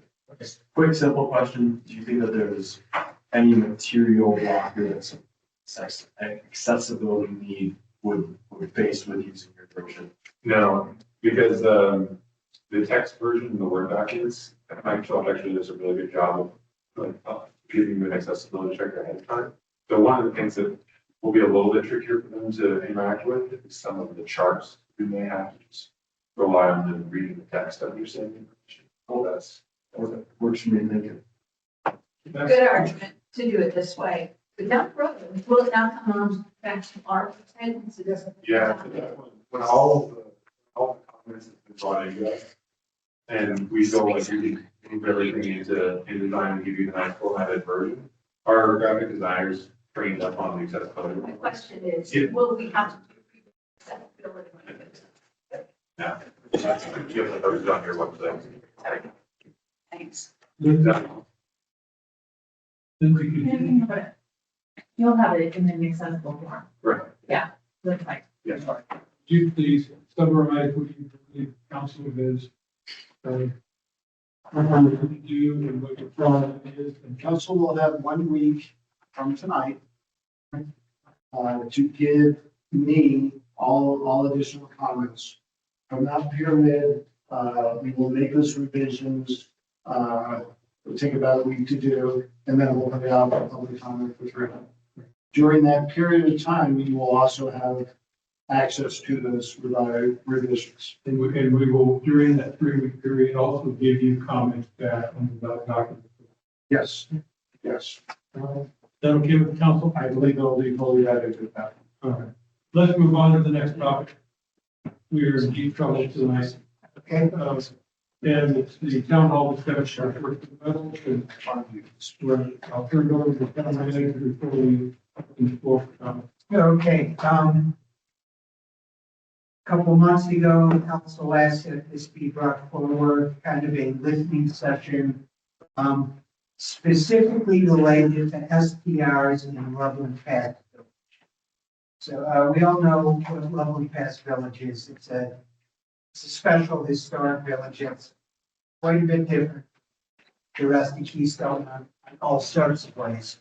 We've been receiving citizen comments and complaints asking for the council to just kind of review the situation with STRs. Now, Loveland Pass Village represents 1.1% of our housing. Less than 0.5% of our STRs. It does have, it's 7% of our STR complaints, which kind of makes sense because they don't have an HOA for people to reach out and complain about what's happening in their neighbors. But the point I'm trying to make with those numbers is this is a discussion about Loveland Pass Village. This is not a discussion about STR program in general throughout Keystone. This is not, we're not looking for a solution tonight. We're looking for council to decide, is there something that they want staff to look at? Are there problems identified that staff should look at and try to present solutions at future meetings? I guess any other questions before we start asking the people to Question I have before we open it up. All right, then in that case, I'll open it up for public comment. And again, our normal rules apply. Please state your name, where you live, work, or you're going to Keystone. And you have 3 minutes for your comments. So, please step up to the podium and or raise your hand online if you'd like to speak. We have no one stepped up in the meeting room. Is there anyone online who'd like to speak? Oh, step forward if you'd like to speak. I'm sorry, I was gonna go last, because I know you got my number already, so I want to give time to everybody else first. Yeah, there's comments. All right.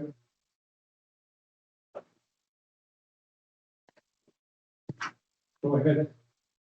Peter Allen, resident in the ranch area.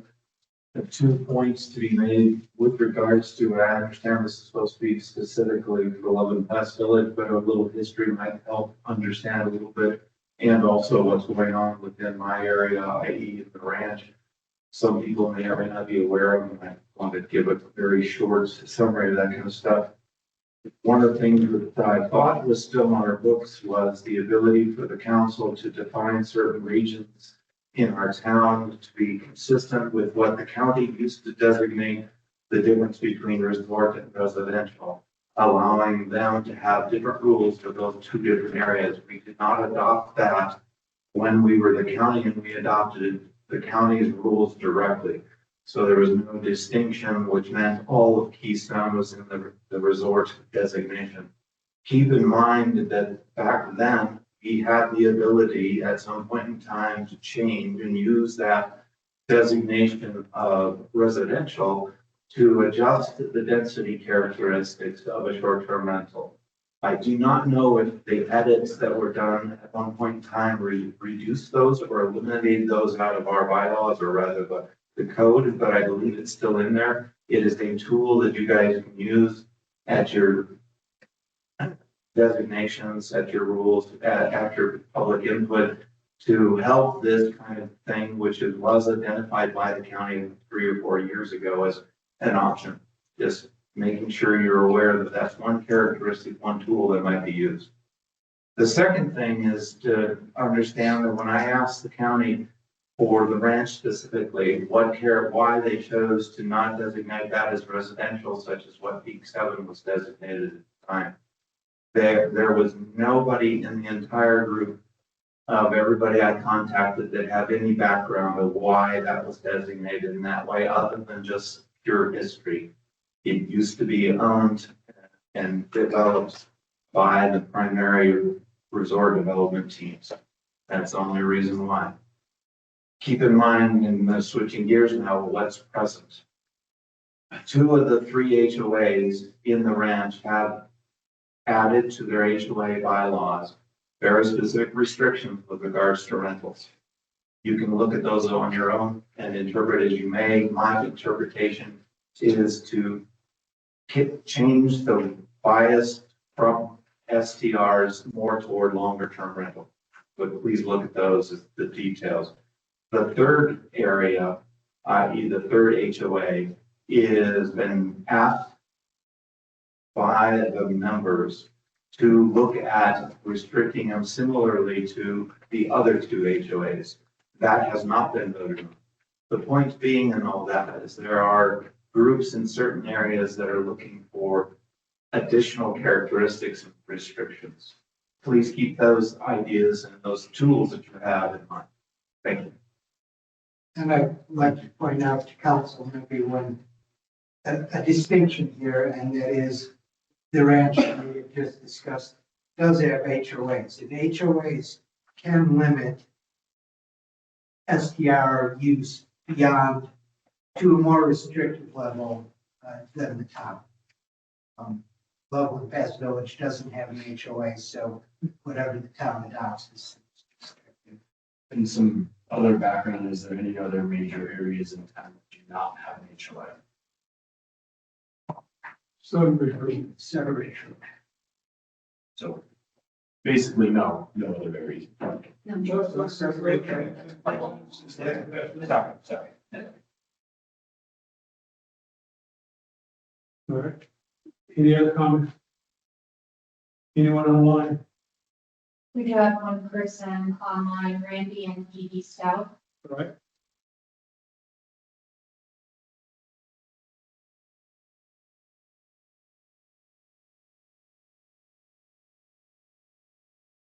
We can't hear you if you're talking, you're muted.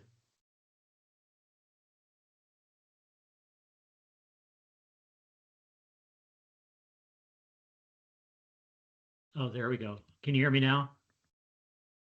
Yes. Okay. My wife Edie and I have lived in Loveland Pass Village off and on since 1978. Certainly the neighborhood has changed since then, and we all want to retain the flavor from 40 or 50 years ago, but sometimes desires and needs change.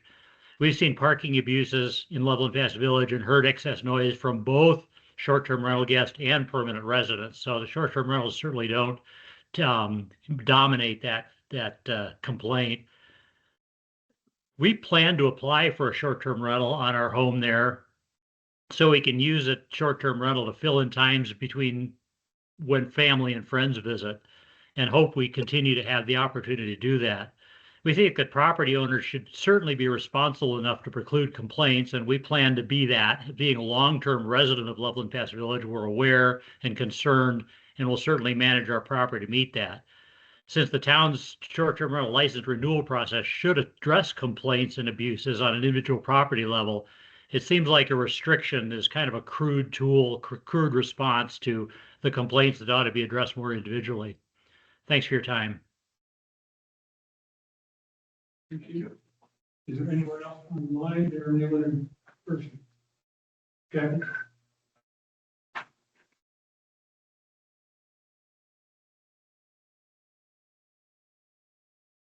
I'm not having very good speaking today, so just, I sort of, email and, so I don't want to just repeat that. But, Loveland Pass Village is actually a neighborhood. It doesn't have an HOA, it has very small lots and single family housing.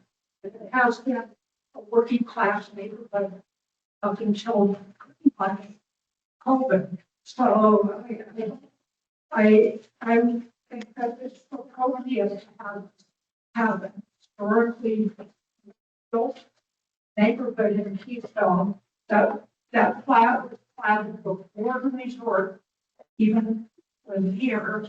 And to Peter's point, the county just is one of the reasons that we let the town of Keystone exist, because the county paid when they have the overlay, resort overlay in Keystone, they just blanketed the neighborhoods like Loveland Pass Village. Have real authenticity as not just a bed and breakfast base or bed base as the resort. So I think we should cap short-term rentals.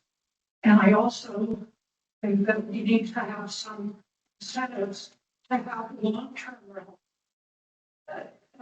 In the Loveland Pass Village, as it historically has been for a neighborhood that has done that. And,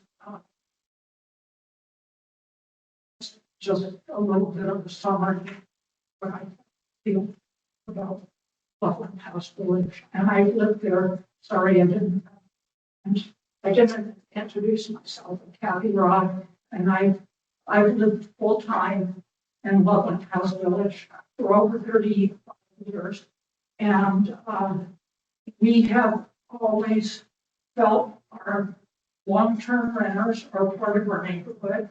And we have felt that our part-time renters, part-time owners have been part of the neighborhood because they have been have had a personal investment in our neighborhood. So, anyway, thank you.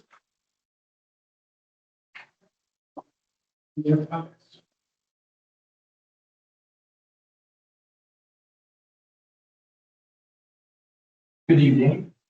I'm Joel Richmond. I live in Loveland Pass Village, 166 Razor Drive. And I echo a lot of things that Kathy, I'm sure other people said. I mean, got some long-term residents that we all work well together. And we have a number of people that are secondary homes. So I've been there since 1995. And when I came on board and first was there a single person and got married and had kids and raised my kids there. It is a mixed use. It is a neighborhood. You know, I knew I was just so excited to live in Keystone to be part of the resort. Keystone is a resort, so no matter where you live, you want a resort. I think you give a choice to live in a resort. If you want to live someplace else that's not a resort, there's a lot of benefits to living in a resort. But when you live in a resort, there's also, rentals, whether that's long-term rentals or short-term rentals. I try to play my part on the second house side out there, and I've had it really under control for many, many years at a low rate for locals to be there. I feel like they are part of our community too, so I try to do my small part, or our small part. I think as a property owner, I've always believed in your property rights. I think when any type of entity, whether it's town council here in Keystone or anyplace else, which is recognition of example, where you take away someone's property rights, I think there's definitely some issues that we all deal with. From a property owner standpoint, I've watched what happened to values. I value my house to maintain itself and see what's happened to Breckenridge. I'm a long-time realtor, and those values in zones that allow rentals versus those that don't. Keystone Ranch included, your values went down. So compared to other places that do allow short-term rentals. So I'm about allowing people to continue to have their property rights. I think that we can put things in place to control people or control a situation so it doesn't get out. We all enjoy peace and comfort and stuff like that, but there should be regulations in place that for short-term rentals for the owner and for the companies to maintain the peace and quiet for people. I think that that's what council's been working on. You have the ability to not allow someone to have a short-term rental license again if there's a bunch of complaints against them. So I think whether we're talking about long-term rentals or mid-term rentals or short-term rentals, or us as the locals that live there, we should work together and have us be able to maintain our property rights. Should we want to do short-term rent, we can. I've had a lot of people reach out to me. I could share those texts, I could share those emails, but a lot of people didn't have the knowledge about this, or rightfully so or wrong. And there's a number of people that want to continue to have the short-term rental rights. So thank you. Is there any other comments? Anyone? Well, Colin, is there anyone online? There is one person with their hand up online, Peter Montana. Peter, after. Let me go first. You go ahead. Thank you. The past 38 years, I'm also talking for Tommy Banks. You guys have my letter, you saw that. So I think there's a lot of moving parts. And this is not going to be a very easy decision. I agree with Doyle about property rights since my neighbors still short term, but I am afraid of it becoming more of a short term rental. And I respect Randy and Edie's comment. But what's hard for me is when somebody's speeding or there's noise, it's not an easy thing to fix at that time. Because you have to go through the management company in the past. That's what we've done in a couple places that in our neighborhood has been noisy or speeding. And it just makes an impact on the quiet and the safety of our children and dogs and everything. So, I don't know where this is gonna go. I just want to express what I would like, with respect to my neighbors. I don't know if we can, if people in our neighborhood are long-term residents and they're worried about property value in the future, could they get a short-term rental license or any kind of cap that's put on the neighborhood? I have no idea, so I go back and forth with this, because I want to please all my neighbors, and I don't want more short-term rentals. So that's what I got. Thank you. Thank you. We have a comment online? Yes, can you hear me? Yes. Yep, this is Peter Montano. I go by Nick Montano with my friends, and I've seen many of my neighbors here on screen, so it's good to see you all. We're at 57 Razor Court in Loveland Pass Village, and we live in Golden full time, and we host short-term renters to offset the property costs. It's not really a profit-making business. It's really just to offset the cost so that we can enjoy our family time in Keystone. We go skiing a couple weeks every year, and we spend a lot more time up there during the summer and the fall. Really, that's when we love our time in the mountains. We've tried to be responsible neighbors by, we put in minimum night restrictions, minimum ages. A few years ago, we increased our rates above market, which cut down the number of people that we have by a lot. And, these all have a dollar cost to us, but we feel that it's worth it to be a responsible neighbor for the community. We know coming into Loveland Pass Village that it is a community. It's not like a lot of the other neighborhoods in Keystone or in Summit County, and we respect that. We love our time there. My children learned to ride their bikes on the dirt roads there. Now they're a little bit older and they enjoy hiking and skiing and biking on the bike paths. So, we also encourage our neighbors to contact us if there are issues. In the past, they've done this, reached out.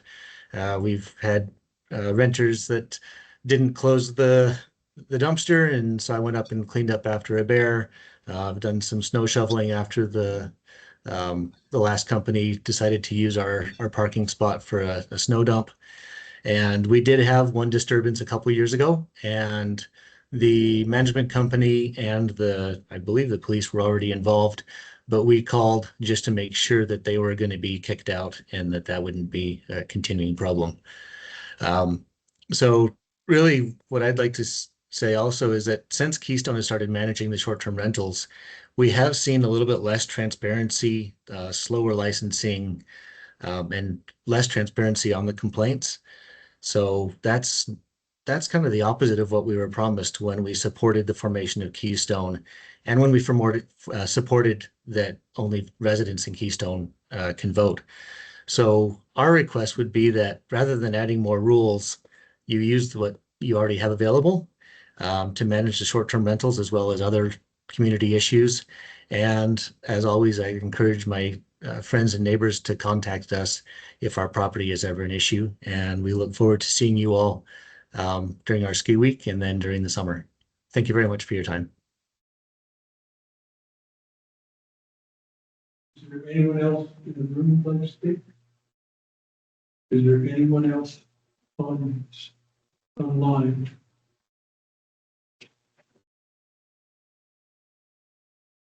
No one online? In that case, I'll declare the public period closed. And turn it back to you, Conrad. Well, I guess the town manager wants to turn it right back to the town council, and as you all know, we've been working on our complaint process, still an ongoing thing. Any complaints we have are well open to anyone, and if you give your name and contact information about the complaint, we'll reply to you with the results of the complaint. The question is, do we need to does council see SDRs in Loveland Pass Village as problem? It's a good thing? Should we change the way we approach SDRs in Loveland Pass Village? Is there other actions beyond the regulation of SDRs that the council would like us to take to help preserve our enhanced neighborhood feeling that we purpose? If I may, Mr. Mayor and council, I just had a couple of different additional public comments that communicated to me that took sense this morning. So I wanted to just briefly highlight some of those for everyone's awareness. A neighbor at 47 West Hanson said that they would like to create some kind of negative limitations as to how many nights you can rent beyond that rental. Should be more than 30 days at a time, maybe limit to 60 nights a year or something like that. So that was one public comment. Also received a public comment from Amy and Kevin, also on West Hanson. Generally, their notes were against any kind of STR regulation, so supported the property rights that we're oftentimes talking about today. So just again, those were not communicated out ahead of time, so make sure that was kind of on the record, if you will, and shared. So, yeah, I'd like to make a comment. So, a lot of input, right? I think this is a hot topic for a lot of people, for a lot of reasons. I think, right, there's obviously financial that are going to be part of it. There's also that community aspect feeling, which we talked about our comprehensive planning, right? We're trying to build a town that has some community feel to it. And I've heard a lot of feedback that short-term rentals don't necessarily do that. There's also a lot of, what I'm going to say, kind of not necessarily one-off issues, but I heard things like parking, noise, speeding, which are all, and they're not necessarily specific to just short-term rentals, right? People speed through the neighborhood for different reasons, or if you have a long-term rental in there, they may not be a very good person and having loud parties, those kind of things. So short-term rentals don't necessarily fix all those problems, but short-term rentals can contribute somewhat to some of them. So we, we're, I think, asking the question right now, are short-term rentals a problem? And I would say not necessarily, but we have some issues that we need to work through that are kind of bigger than just the short-term rentals. So as we look at our comprehensive plan, we talked a lot about community. We also talked a lot about, hey, we've got some issues with affordable housing. So as we look at that comprehensive plan, maybe there's ways to solve some of these problems. So we've heard things about improving the ability for people to rent in Loveland Pass Village. So maybe there's some kind of incentive program for doing long-term rentals versus people needing to do short-term rentals. Maybe there's something in the zoning that we do that can make it so some of the places in Loveland Pass Village could be considered duplexes or have ADUs that could be used for long-term renters, again, to help people out financially, that might be more of an incentive than punishing short-term renters. And then the second kind of thought to that is, I think where we have the issues for things like parking, noise, that kind of thing, I think what I'm hearing from a lot of the residents is that the mechanisms may not be adequate. But I'm not sure we've got speeding under control on Highway 6 or speeding in control in Loveland Pass Village. So it's that policing tool or way that we kind of police the area that might need some changes. So while I'm not necessarily proposing any specific, in any kind of ordinance at this point, I would just ask the council to think, hey, maybe we have some other tools in our toolbox that can solve some of the other problems that short-term rentals bring to Loveland Pass Village. Just permit. I've had a fair amount of time to think about this, and I've spoken to many people have kind of me offline. So kind of putting like their comments and my thoughts together because I heard all of the board. There's a very big difference between a primary resident renting out a room or renting out their place for a couple of weeks a year when they're not using it, and someone who operates a property almost exclusively or exclusively as an STR, or a corporation buying a single family home for that purpose, which we are seeing. And I think we hear a lot about property rights, and I think we can't have this conversation with bringing the elephant out of the room, which is you balance the property right to operate a residence as a business in order to make money at the social cost to the neighbors who experience the impact of that. Those are both property rights that are being impacted if you restrict someone's ability to do the rental. But if you allow it, you are de facto restricting the ability of others to potentially enjoy their property the same way they would otherwise, because the other elephant in the room, and I think this is almost universal. No one wants to live next to an STR, and everyone wants to be able to STR their own property. And I have seen this from residents in Buffalo Pass Village who have told me point blank, I am sick of these STRs, and I am not kidding you. A couple months later, they're like, well, I'm going to go live somewhere else. I want to STR. I don't want to. I live next to Buffalo Pass Village. There's an STR that drives me nuts. I also would like to be able to STR my place if I moved away.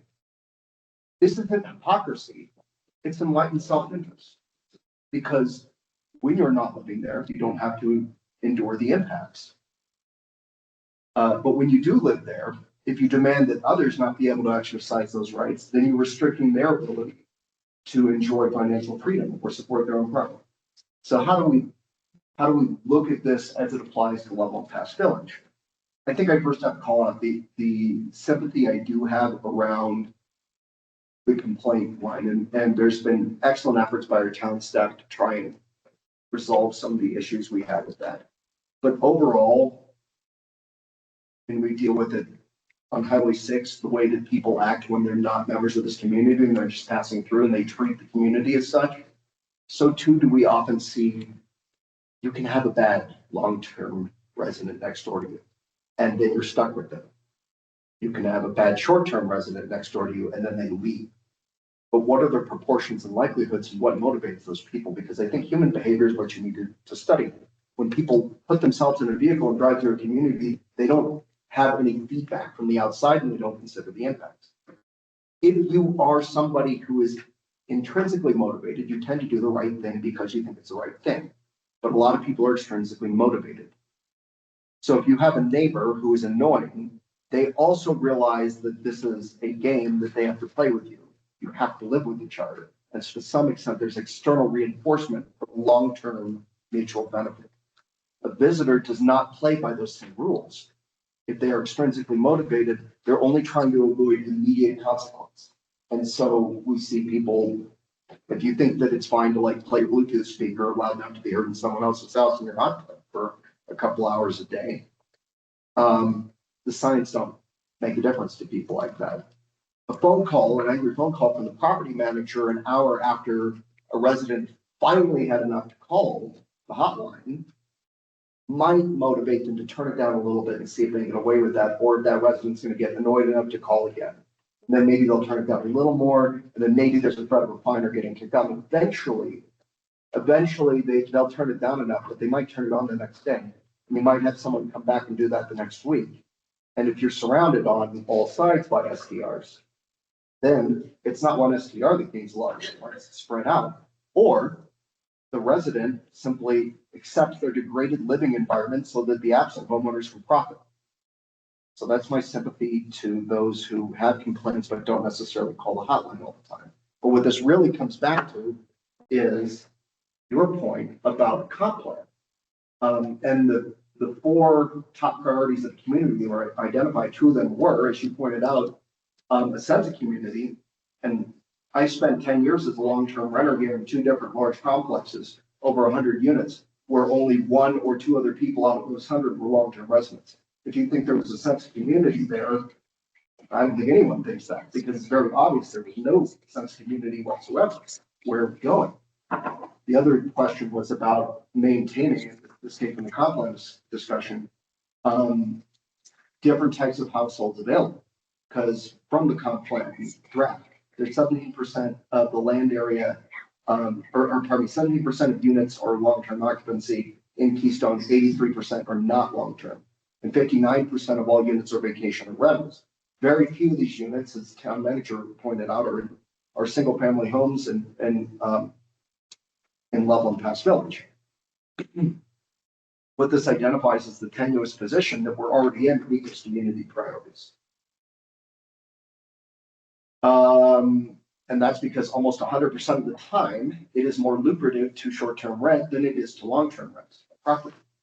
In a community like this, that is a town with a resort. That's market forces. And so it becomes more lucrative for Loveland Pass Village to slowly transition to short-term rentals, which I think is the trend that's being seen. Is that the intent or is that unintentional? I think it's unintentional. Because the county rather thoughtlessly just applied the resort overlay to the whole area. And the county's lack of intent around this community is why we incorporate it, so that we could drive our own needs. So we asked, what do we look like in 5, 10, or 20 years? I don't think the goal is to unintentionally push the year-round population into these restricted units only, unless they happen to be able to afford market rate unit in the smattering of long-term residents in otherwise short-term rental communities. That's what we see in a lot of other areas of Keystone. That's not what Loveland Pass Village started out with. It predates the resort, but it's what it's trying towards. And they'll never have an issue. Probably 100% of the homes there to sign up. We know that's. So the question we have to ask ourselves with all that in mind is, if we think that's where it's headed, what is our intent? Because the destination should be intended, not unintended. And then we can think about tools. And are you suggesting we try to put a finger on the scale to change that destination? Or to change the path to that destination? I was trying to spark some thoughts, but I guess listening to my own thoughts there's an argument for that. And the question is, how do you justly do that with the lightest touch? Because that should be the general goal of government. Well, I think part of that comes back to do, right, versus prohibiting something versus incentivizing the behavior we want to see. That is therefore optional, but gets us to the endpoint that we're looking for. And I think we have some tools to do that. It doesn't necessarily, that's not going to get rid of every single SDR because that's not going to work for some things. But I think that is altruistic from that would be the most good for the most people, right? It would be financially beneficial with a lot of different tools that we've seen in the comprehensive plan. That if we apply that to Loveland Pass Village, we could maybe make it incentively, financially, and from that community standpoint, hey, that's the place that I want to live if I live and work here in, because I can get a long-term couple there, or I can afford a place to be able to live there and live and work itself.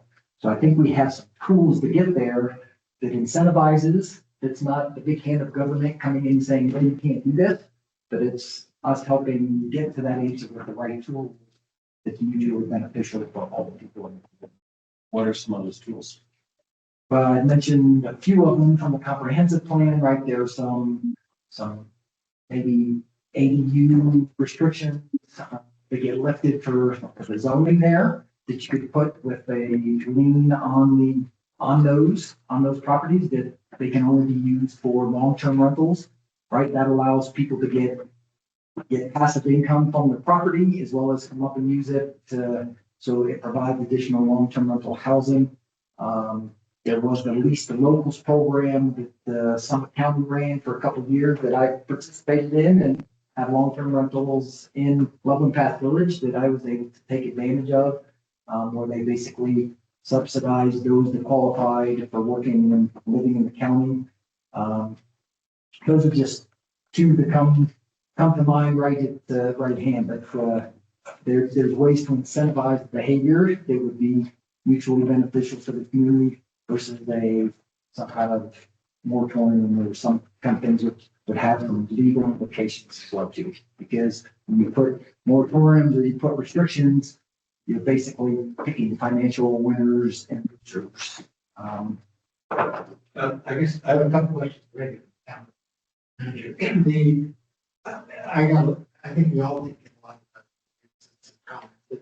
One of the common ones was, while they liked the fact that we had a new complaint system.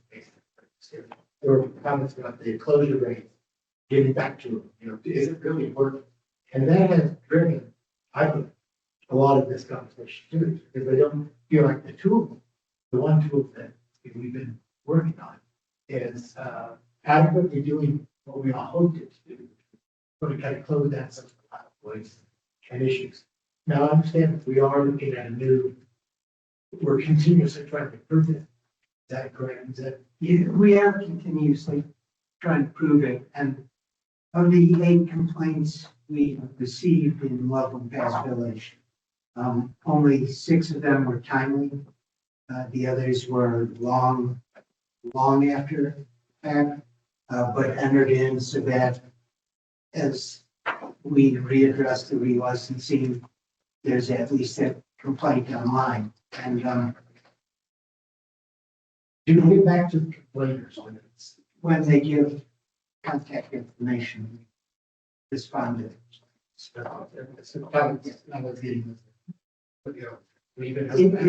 very possible that people aren't using our complaint line, that they're going to the county instead, if they're not getting something back.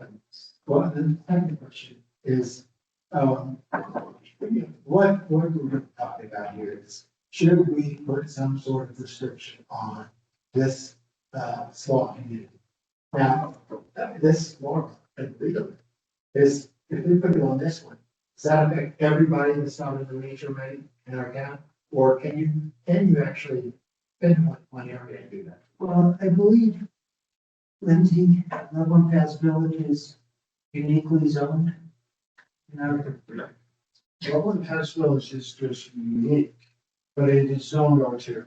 Is there other R2 in the community? We're gonna look at the zoning map. I believe there is one other area zoned R2. It's RT non-compliant, is that right? The lots are non-conforming in status with regards to the size of the lots. That is correct. Right. So we can fairly focus it down. There's a lot of R2. And I guess another question I'm looking for here is, restricting SDRs is a revolver, is a very big strategy. Incentivizing is still picking economic winners because we don't have a limitless pot of cash.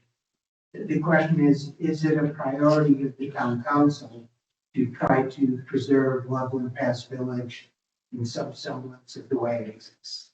And then town staff can try to come up with, but first of all, the only constant is change. So Loveland Pass Village, like everything else, will suffer or go through, I shouldn't say suffer, will go through some degree of change no matter what. But do we as a town want to take efforts above and beyond to preserve the identity of that neighborhood as it is compared to others? That is along with the question of, is there an SDR problem in Loveland Pass Village that should be addressed?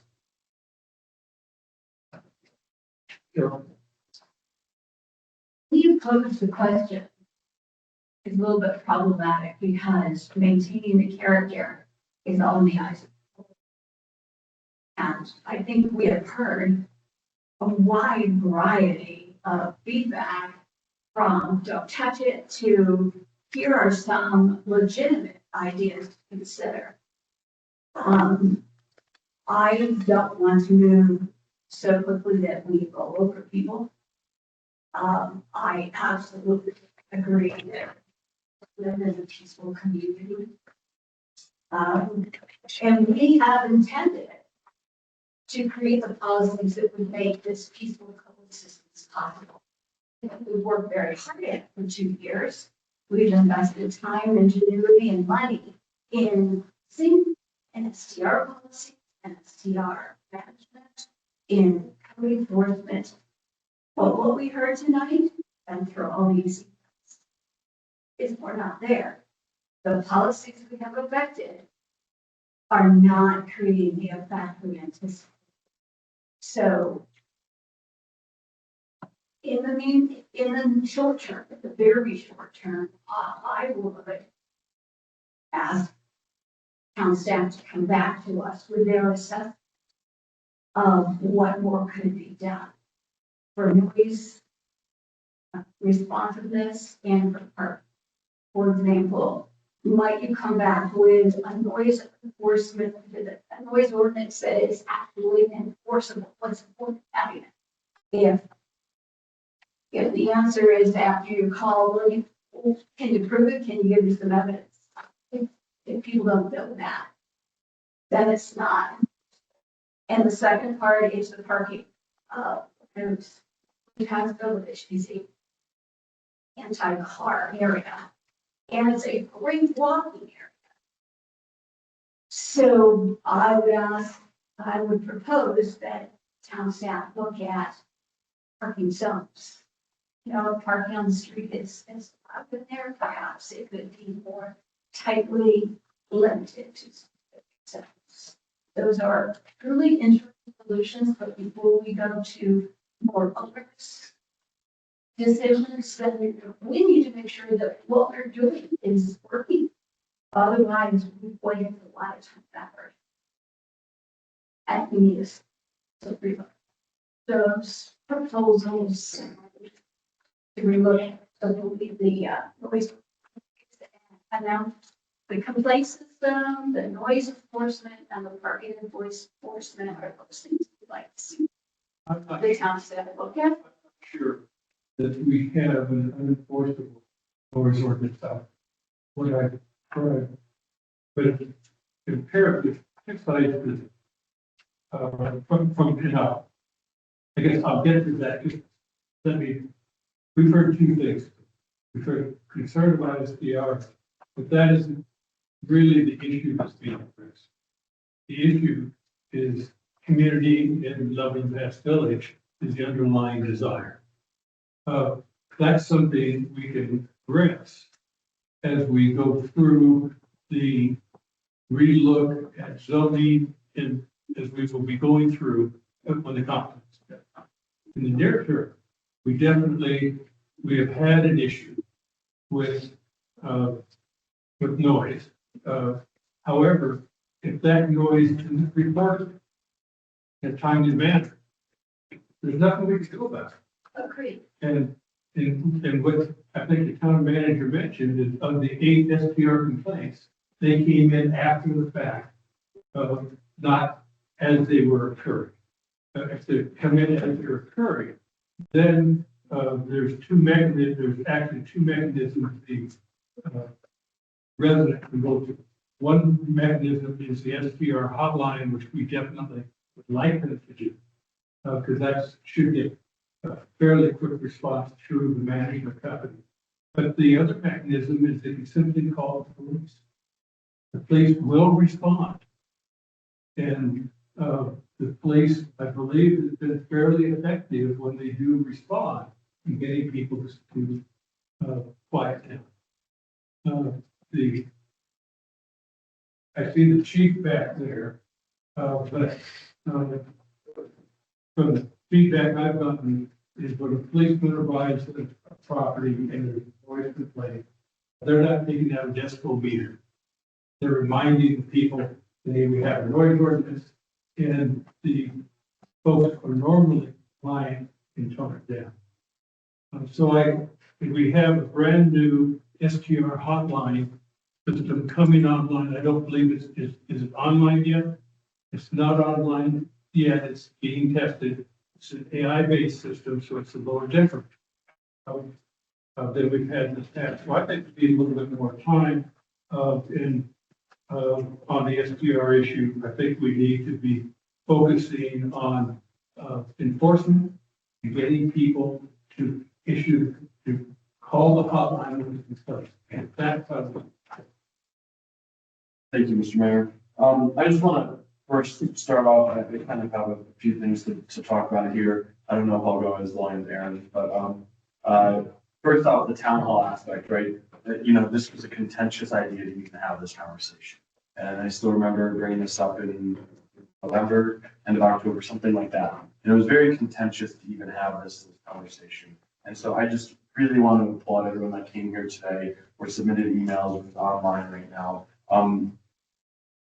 Your impact or your voices is really what we're taking into consideration. What's not being seen right now is there is 6 other emails that are sent, or 6 other voices that were given as public comment.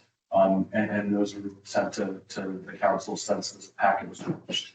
Unfortunately, a majority of them, in just summary, are against restrictions on STRs. Or unfortunately, it's the wrong word there, but in summary, most of them are against the restrictions on STR in one way or the other. What I really struggle with is STRs, right? Bring commercial activities into a residential area. We can call a spade, I think, in that regards, right? Whether it's for a night a year or 365 nights a year, it is a commercial activity that is brought into in Loveland Pass Villages area, essential area. You know, I work at a hotel. I expect hotel shenanigans at a hotel, not necessarily in my backyard. And so I think that that's a struggle I have too. Now, with that being said, I am through and through property rights person, right? Like I don't believe in big government coming in and telling us what we can and can't do with our bodies, our property, our lives, right? Unless you are adversely impacting other people beyond the material. Now, to Councilmember Allen's point about incentivizing longer term rentals, you know, we talked about needing housing today, building community, and the comp plan calls out, I think 59% of the community thinks that community is poor or fair. So there's a clear need for feeling the community in part. Is incentivization plans the right answer? Because you are, to the town manager's point, paying winners and losers. I don't know, right? And you know, I'm not going to sit here and push my dad to make fun. So what I do truly believe is that the town manager asked, right? What should staff look at? Reportability and process.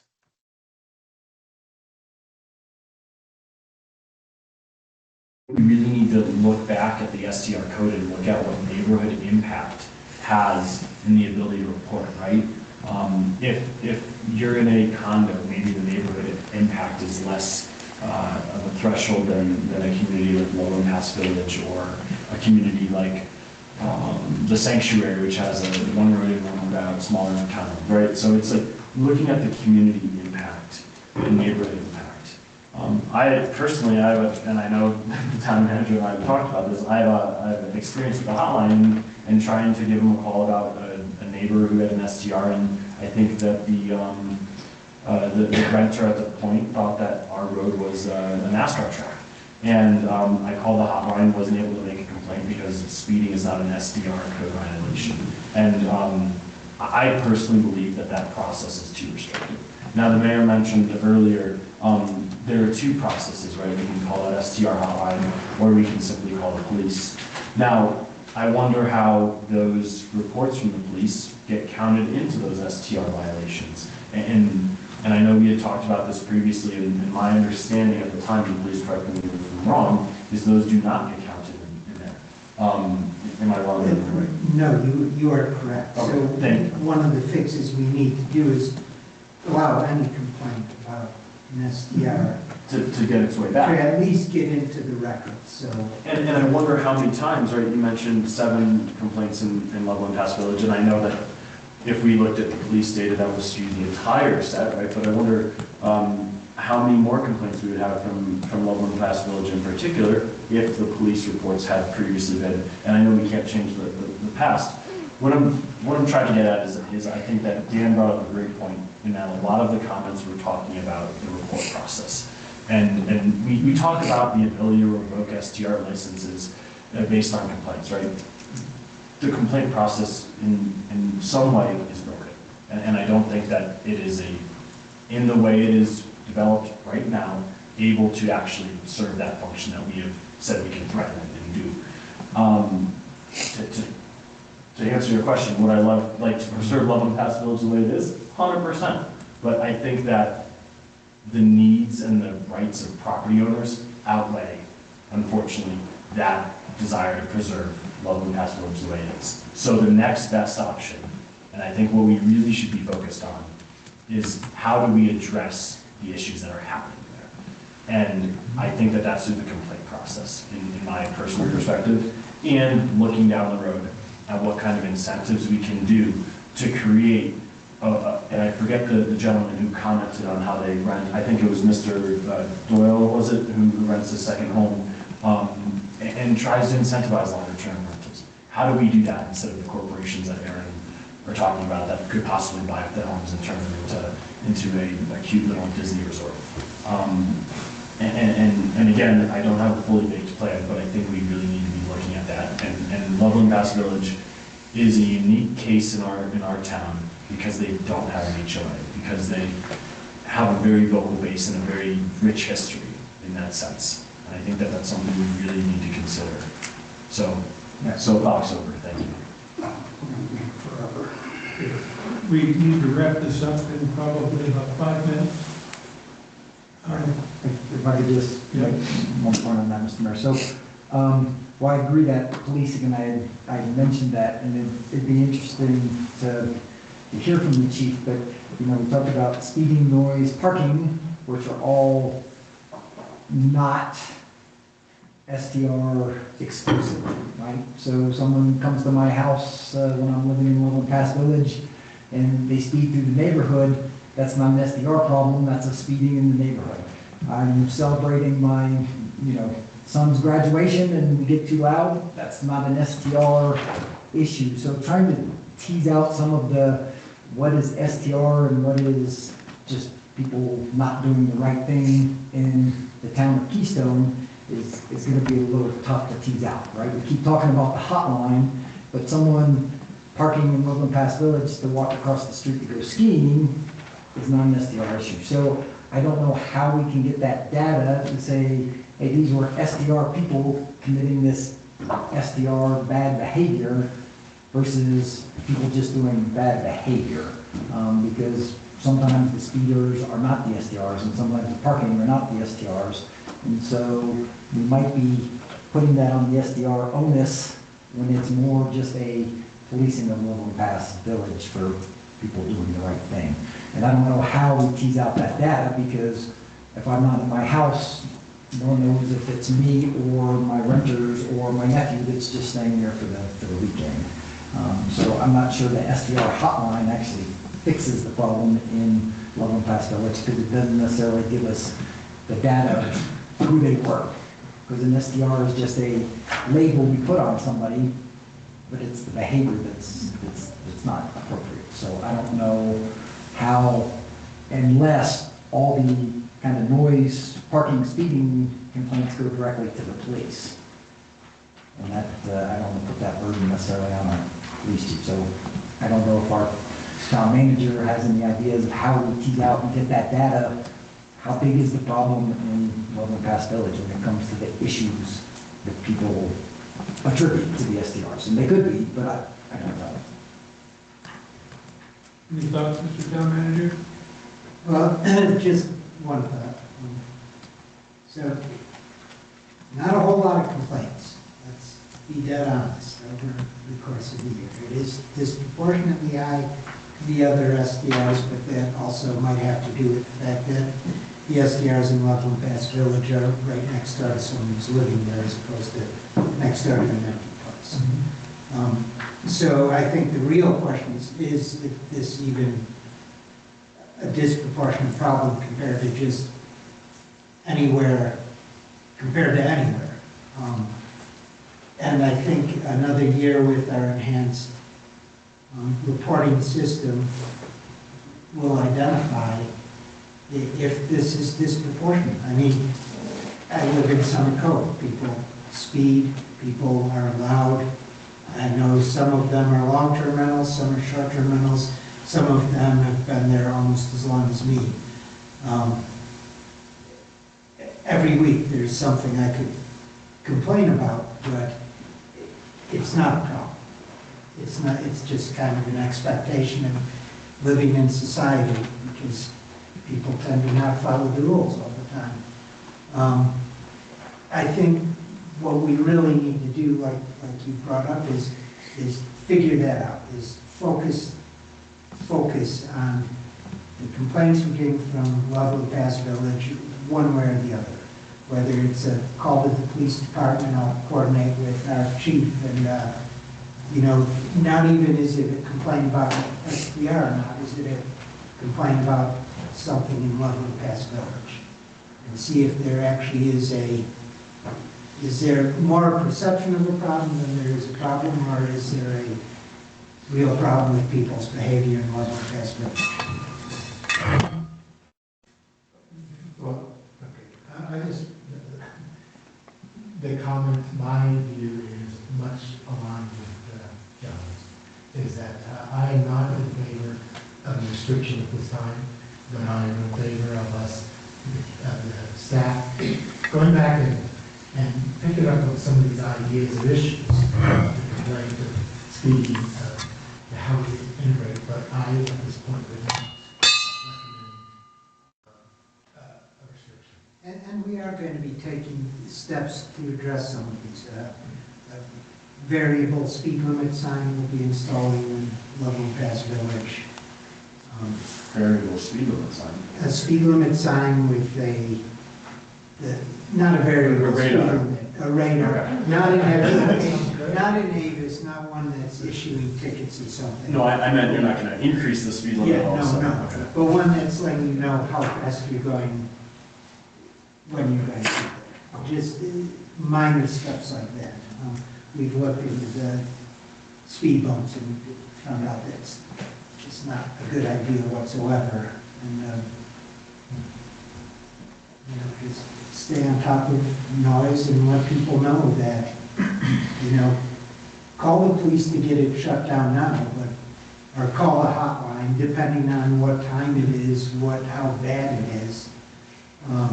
But you need to make it into the hotline too if it is an SDR problem. Carol? 2 quick points. We need the data to be able to assess this. We don't have enough data right now in the hotline system. I have great hopes for the future, but people are not going to use it unless they have trust that it works. So I hope when you go back and look at what's getting developed, it has a little more transparency.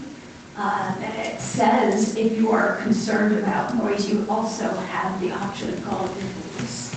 I think maybe people who do use the hotline think that's the be-all and end-all, and that is not necessarily true. And I do believe a lot of people don't use it because they don't trust it yet. Secondly, given the community nature, the neighborhood nature of LPV, I have absolute confidence if neighbors are pointing to an STR home as the source. I think they know what they're talking about. I live across from an STR. I know where the noise is coming from or where it's not. So I would prefer that we not dismiss that possibility, that it is exactly that house. But let's get some data. And in order to get the data, let's get a system people trust. Great point.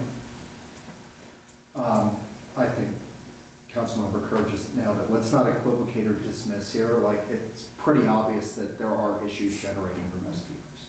We would be mistaken not to pretend that there aren't, or that it's, yes, we need data.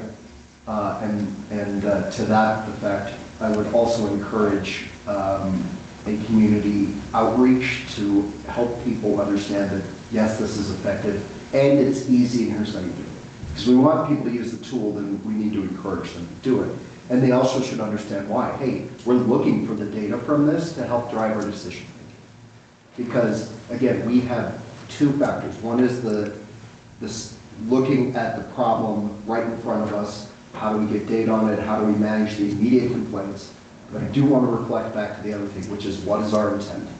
And I'll paraphrase Councilmember Hagenhouse saying that it's necessary to preserve rights and not restrict people's rights until they impinge upon the rights of others. And I think that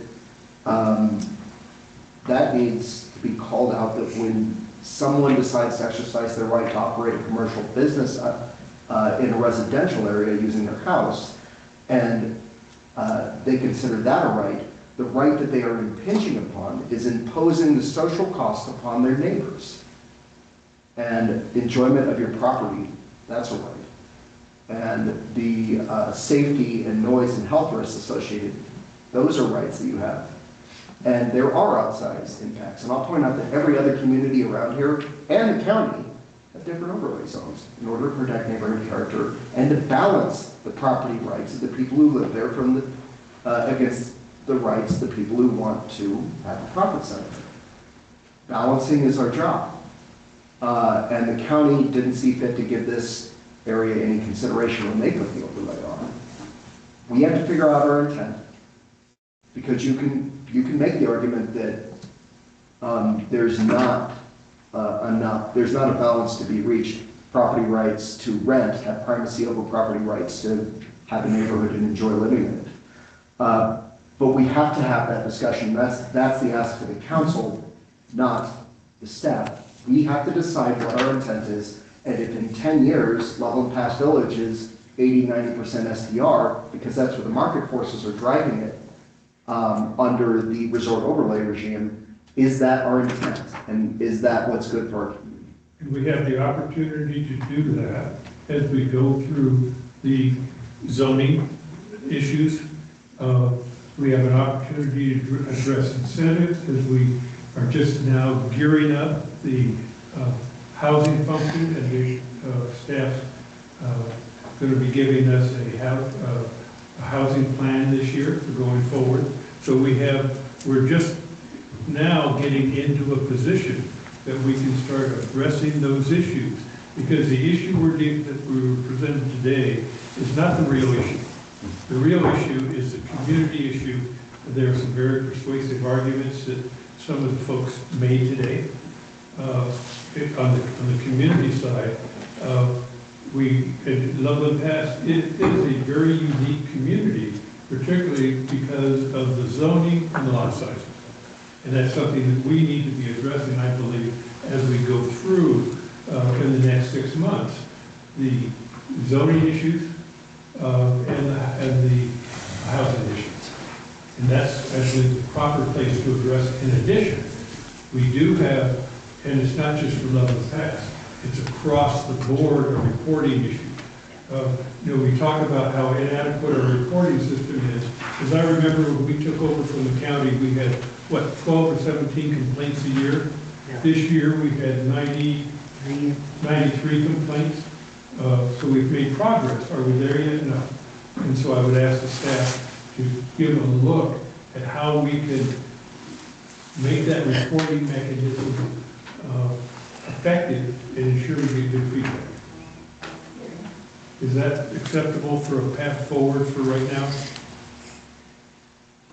And I will just add one thing. I think we really need to keep front of mind your 2 points about the incentives and the zoning, right? Like, we're not going to figure it out in the next 2 minutes, right? But we really need to, as we're having these considerations further down the road, to your exact point at the beginning, what does 10-7 need to do? Keep that front of mind when we're having these conversations. But as we do that, particularly as we address zoning and incentives, we have to address that from an overall community standpoint, not just Loveland Pass Village. Although Loveland Pass Village is a very unique community that I think deserves special consideration for you. Agreed. With that, is that enough guidance for you, John? Yep. And just created a major problem for you. What I would recommend is we have three items that were really two major items that were going to be discussed. You wanted some answers on the cost of living increase for council members and the discussion of Stable's encroachment. I believe Stable's encroachment is an agenda item on the meeting. So any comments or discussion can happen at that point. I would recommend that a council member bring up the discussion of the cost of living increase for council members during the other business portion of the meeting this evening. And then we could have that discussion that was town manager alluded to. And I believe at that point, that would then address the issues that you have. Is that approach acceptable to the council? All right, with that, we now have 10 minutes to have dinner and start our meeting at 7 p.m. Well, we still have financials. Any questions for Reggie about? All right.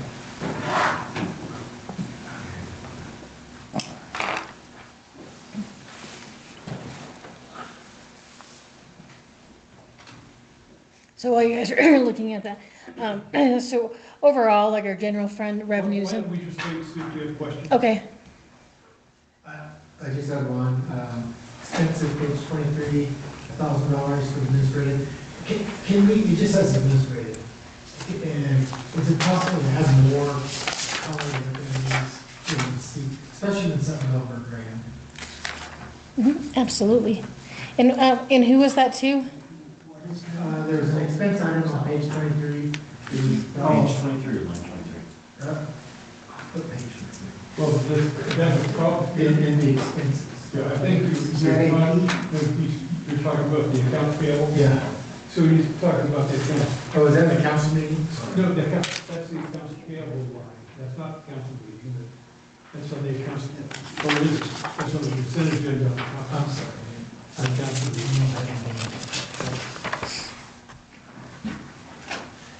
Really more comment, but you can just a little bit more. Okay. Yes. We're cool. No problem.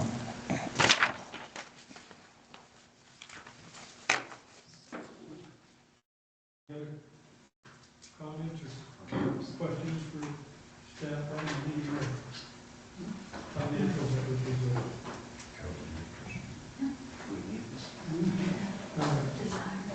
In that case, if I don't have any further objections, can we adjourn this meeting and then we'll come back at 7 o'clock with food? So moved.